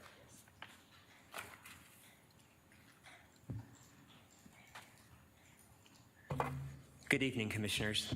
My name is Troy Sievers. My address is 5908 West Thunderbird in Glendale, and I am the owner of Chick-fil-A Thunderbird on the corner of 59th Avenue and Thunderbird Road. So first of all, I'd like to say we welcome Canes to the neighborhood. Competition is good for everyone. Iron sharpens iron. So the main reason I'd like to speak tonight is due to the traffic issues. So I'd like to start by explaining some of my issues, and then I can lead into my concern with Canes. So when we developed my site 6 years ago in 2015, the city required that my access points on 59th Avenue and Thunderbird Road were both right in and right out. So I'm very surprised that the city is not requiring that for the Canes site. So let me explain a little bit more about that. Obviously, 6 years ago when we were developing my site, I didn't like those stipulations, but I understood why the city put them in place. And now, 6 years later, with my business levels, I understand why they're necessary and they need to be there. So my access on 59th Avenue is right in and right out, and I have no issues with it because there is a hardscaped median in the middle of 59th Avenue. My guests are forced to turn right out of the lot or right in. They cannot turn left in or left out. So it works very, very well. Now, the same stipulation exists on the Thunderbird entrance. So the city required that we posted a sign, a city sign that says right turn only. We did that. We also have a temporary sign that we put up during busy periods that says right turn only. Furthermore, I employ a traffic director that works during peak periods to facilitate the right turning only onto Thunderbird because of all of the issues we have there. So we've had significant issues with that entrance point. And let me explain a little further. So the right in to my lot off of Thunderbird is easy because there's a right turn lane. People can move to the right and turn in. The right turn out off of Thunderbird, out of my lot onto Thunderbird, is fairly easy when the light turns red. When the light turns red on 59th and Thunderbird, there's lots of opportunity to turn out of my lot. That's when we empty our lot. And that's very valuable time because I'll be honest with you, we do a significant amount of business. During peak periods, there are hundreds, I'm not exaggerating, hundreds of cars in and out of my lot during peak hours, multiple hours at a time. We generate a significant amount of traffic. And Canes, to their credit, is a formidable competitor to us. They will generate a significant amount of traffic. So let me explain a little bit more about the Thunderbird access point. We have people during peak periods, guests, that insist that they want to turn left out onto Thunderbird, and nothing prevents that left turn out except for my traffic control measures and my traffic control director. We have to insist that they turn out. They will sit there until they find a point where they can merge, and sometimes it takes several minutes, and it really causes issues on my site. It backs up the entire system. And doing the type of volume that we do and that Canes will do, it backs up the system onto the city streets, onto 59th, onto Thunderbird. So that's why it's so important for us to employ these traffic control measures to keep the traffic flowing. So the left in to my lot off of Thunderbird is possible because the only thing that prevents it is a double yellow line. Now, I've spoke with the City of Glendale, the police department. It is an illegal turn. They will ticket for it if they see it, but it happens all day long. Every hour it happens. People are in the left-hand turn lane wanting to go north on 59th, and they'll dive into my lot. Okay, I've been guilty of it myself. So here's my concern with Canes. Traffic flowing westbound on Thunderbird. There are 3 through lanes westbound on Thunderbird. If they want to turn left into Canes, they will stop in the Thunderbird lanes and they will wait for an opportunity to get through. Now, they cannot move into the center suicide lane because it's occupied with the left turning people onto 59th. There's no access to that. So they stop in the middle of the road and they wait. So that backs up traffic in front of my location and makes it very difficult for us to empty our lot and for us to run our operations efficiently. How do I know this will exist? Because it existed with Village Inn. It exists now with cars trying to turn left into the office space. So I'm frankly absolutely amazed that the city would even consider allowing left in and left out on Thunderbird from the Canes lot. In my mind, it makes no sense. 5 minutes. Okay. Can I make one further point real quickly? Sure. One further point. I have the luxury on my side of the street. We have 3 westbound lanes on Thunderbird. So lots of opportunity to exit traffic. On Cane's side of the street, flowing eastbound on Thunderbird, there's only 2 lanes. They have 1 less lane of traffic.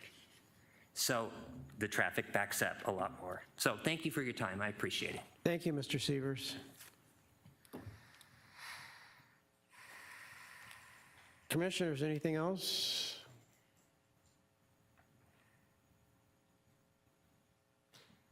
Chairman, Commissioner Wilfong? I would like to add that stipulation of a write-in and write-out only off of Thunderbird. Okay. Let's see here.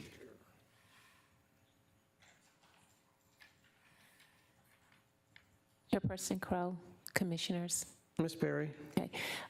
Just for consideration for the commission, before you right now is the general plan amendment and a rezoning application only. It is for a straight zoning change. It's not a PAD, so that's a little different when you're evaluating the difference between a PAD and a straight zoning. It takes something in consideration. With the general plan and the rezoning applications, there's several different type of land uses could potentially be developed on the site. Some of those developments may or may not have some of the same concerns that are being presented before you this evening. So what I would propose to you, if you want to give consideration to that stipulation, is it if the concern is about the drive-throughs and the amount of traffic that the proposed end user is proposing, that perhaps you can consider that under the CUP, where it may be more appropriate to entertain such stipulation and not attach it to the general plan rezoning application for consideration. Yes, that is absolutely would be the case. And we can still stipulate it, but it needs, I think it needs to be on the CUP. Fine. Okay. Are you okay with that? Yeah. Okay. Commissioners, anything else?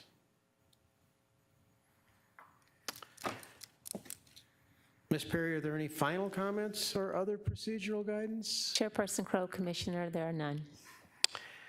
Okay, the public hearing for case number GPA 21-09 and ZON 21-10 is now closed. And I would like to take those as separate motions, so we will approach the GPA 21-09 first. Do I hear a motion? Mr. Chair, I would move to recommend approval of GPA 21-09, subject to the stipulation contained in the staff report. Do I hear a second? Second. Any further comments regarding GPA 21-09? Okay, I have a motion and a second to approve case number GPA 21-09, subject to the stipulations as outlined in the staff report. I will conduct a roll call vote, starting from my far right. Commissioner Crow? If the proposal, if approved, will put the two most prolific chicken restaurants in the country on Thunderbird Road, and it's being considered by Commissioners Crow, and with that I vote aye.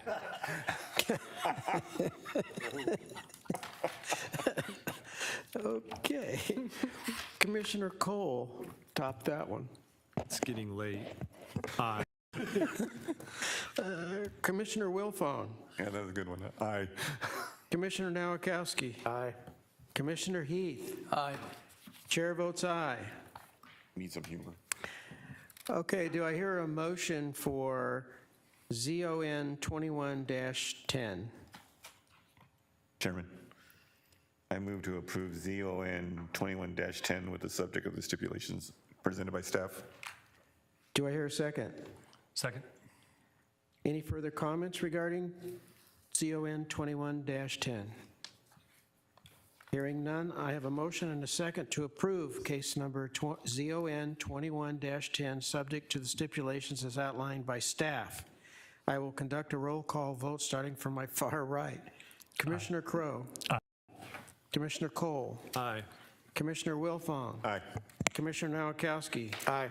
Commissioner Heath? Aye. Chair votes aye. Mr. Bailey? Chairman, both of the actions that you've taken are recommendations to the city council and will be forwarded to the council for final action. Thank you. Thank you, Mr. Bailey. Okay, the next case is CUP 21-04, and then again, Ms. Castaneda. Hello?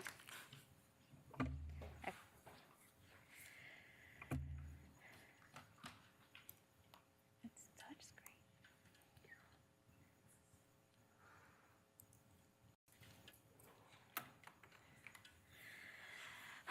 Hello all, for a third time tonight. My name is Jocelyn Castaneda. I'm the Planning Project Manager for the CUP application, CUP 2104, for the Raising Cane's. Tonight's request is for the approval of a conditional use permit to allow for a drive-through restaurant in the C1 Neighborhood Commercial Zoning District, and the applicant is Nordine Muslim of PM Design Group. The vicinity map shows Raising Cane's located on the southwest corner of 59th Avenue and Thunderbird Road, which is north of City Hall. I apologize.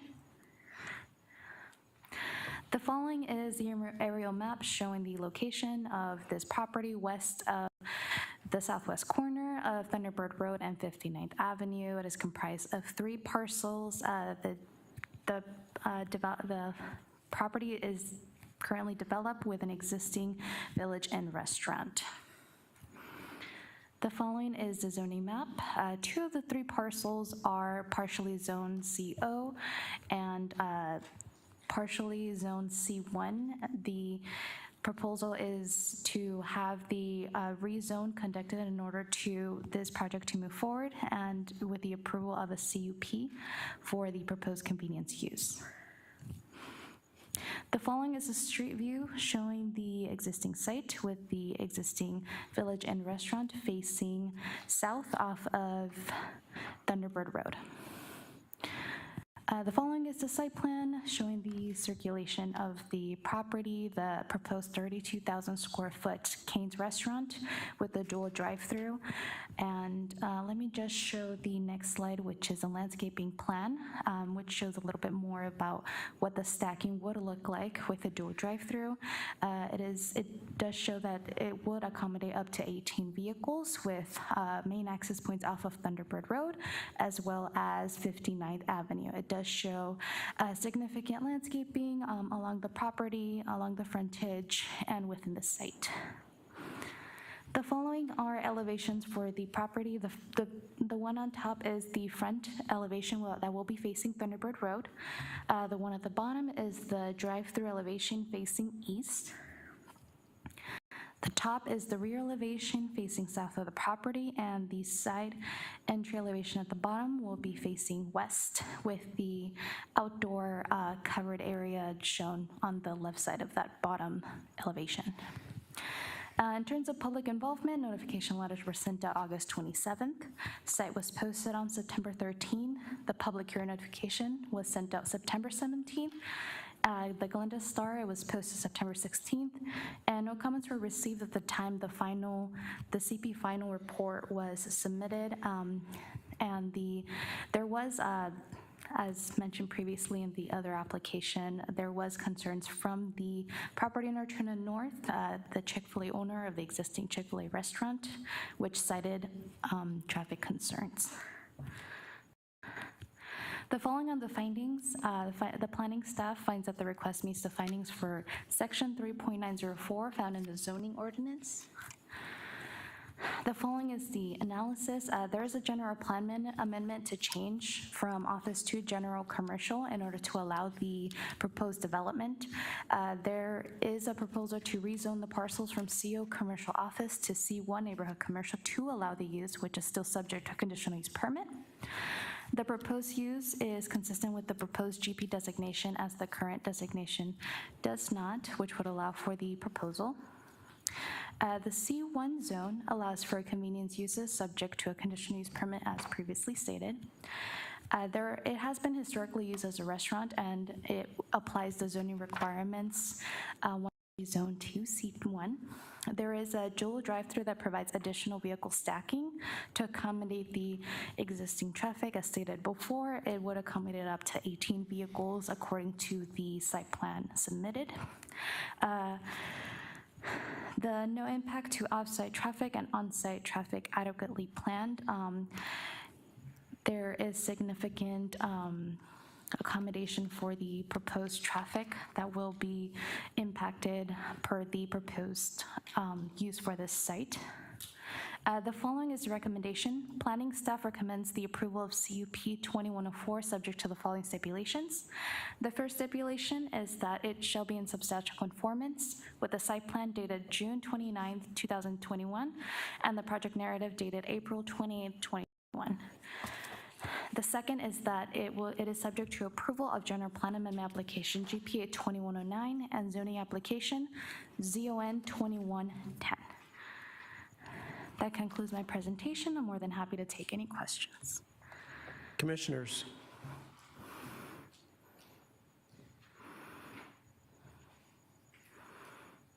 Oh. Why don't we do something? Why don't we?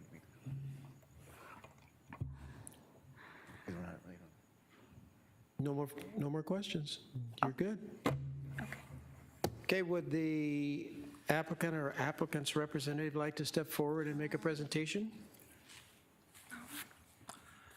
Hello again, Chuck Bennett, PM Design Group, 76 Mitchell, Phoenix. I think our first presentation covered it all, unless you want me to practice again. I think we'll leave it at that. Thank you. If you have any questions, I'll be happy to answer. Commissioners? Thank you, sir. Thank you. I do not have any speaker cards on this item. So, Ms. Perry, are there any final comments or procedural guidance before we move on? Chairperson Crow, Commissioners, there's none. Okay, I think we do have a stipulation that Commissioner Wilfong would like to add before we actually take a motion. Yeah, I think we should add the stipulation that this property on the Thunderbird Road has a right in and right out only. I think it's called the pork chop technique or whatever it's called. I don't know. You had to mention food? We've been talking about it for the last 3 hours. He keeps telling me I'm hungry. So.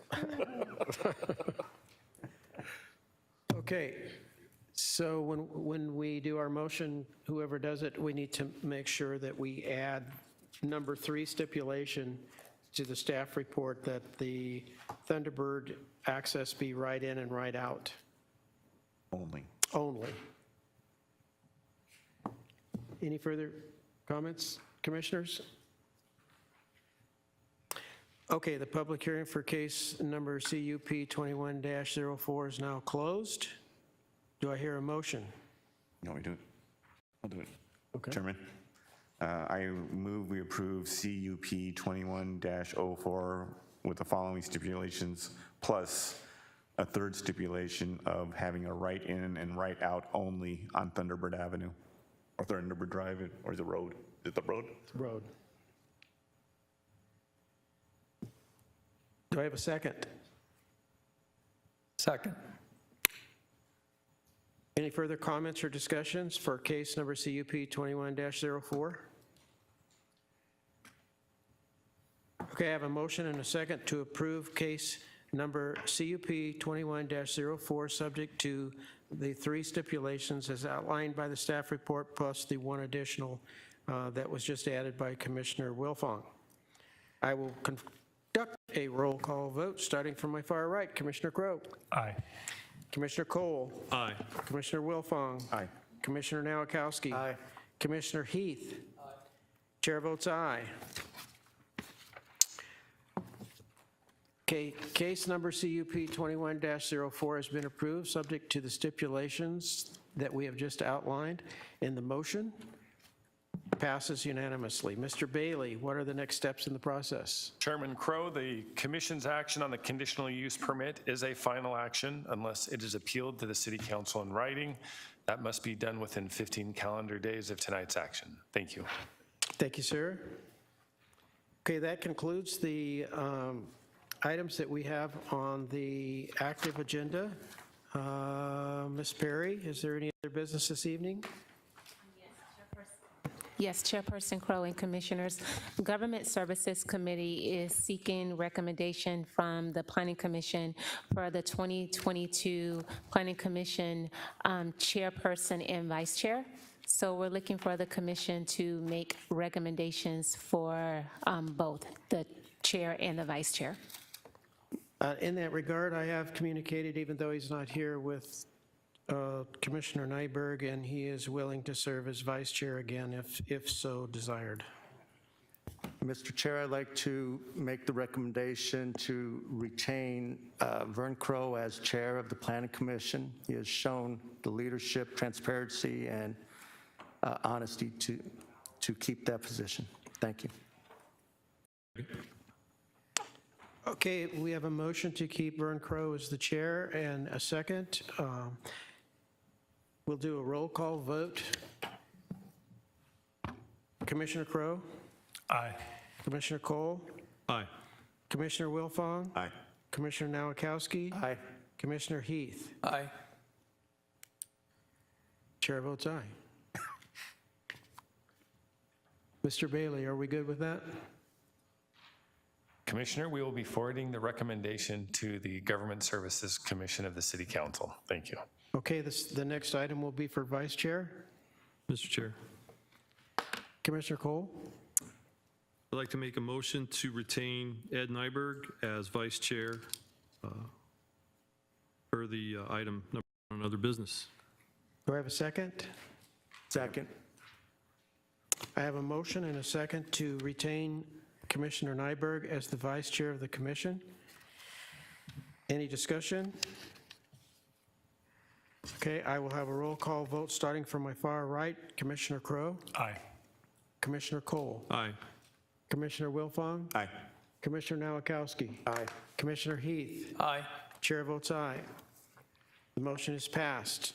Mr. Bailey? The recommendation, Chairman, the recommendation will be forwarded to the City Council Government Services Commission. Thank you. Thank you, sir. Ms. Perry? Chairperson Crow, Commissioners, item number 2 under other business pertains to the legal notifications for notice of public hearing. Thank you to the commission for expressing your concerns about the notification requirements as it relates to the state statute. We worked with City Attorney's Office as well as the City Clerk's Office.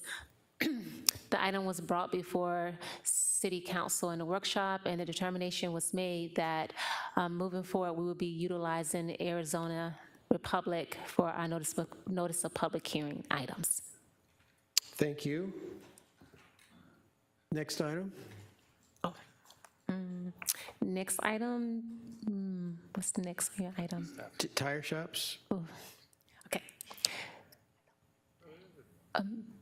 Planning, Chairperson Crow and Commissioners, we just wanted to make notice that there is an item of special interest that was brought before planning from City Council as it relates to tire shops in the city. The significance of that is whether or not tire shops, existing tire shops, have conditional use permits or not. So I just wanted to bring that before you and advise you that we will be scheduling a workshop to discuss this matter with you in greater detail to make sure that you understand the history, the process in which staff will be taken forward.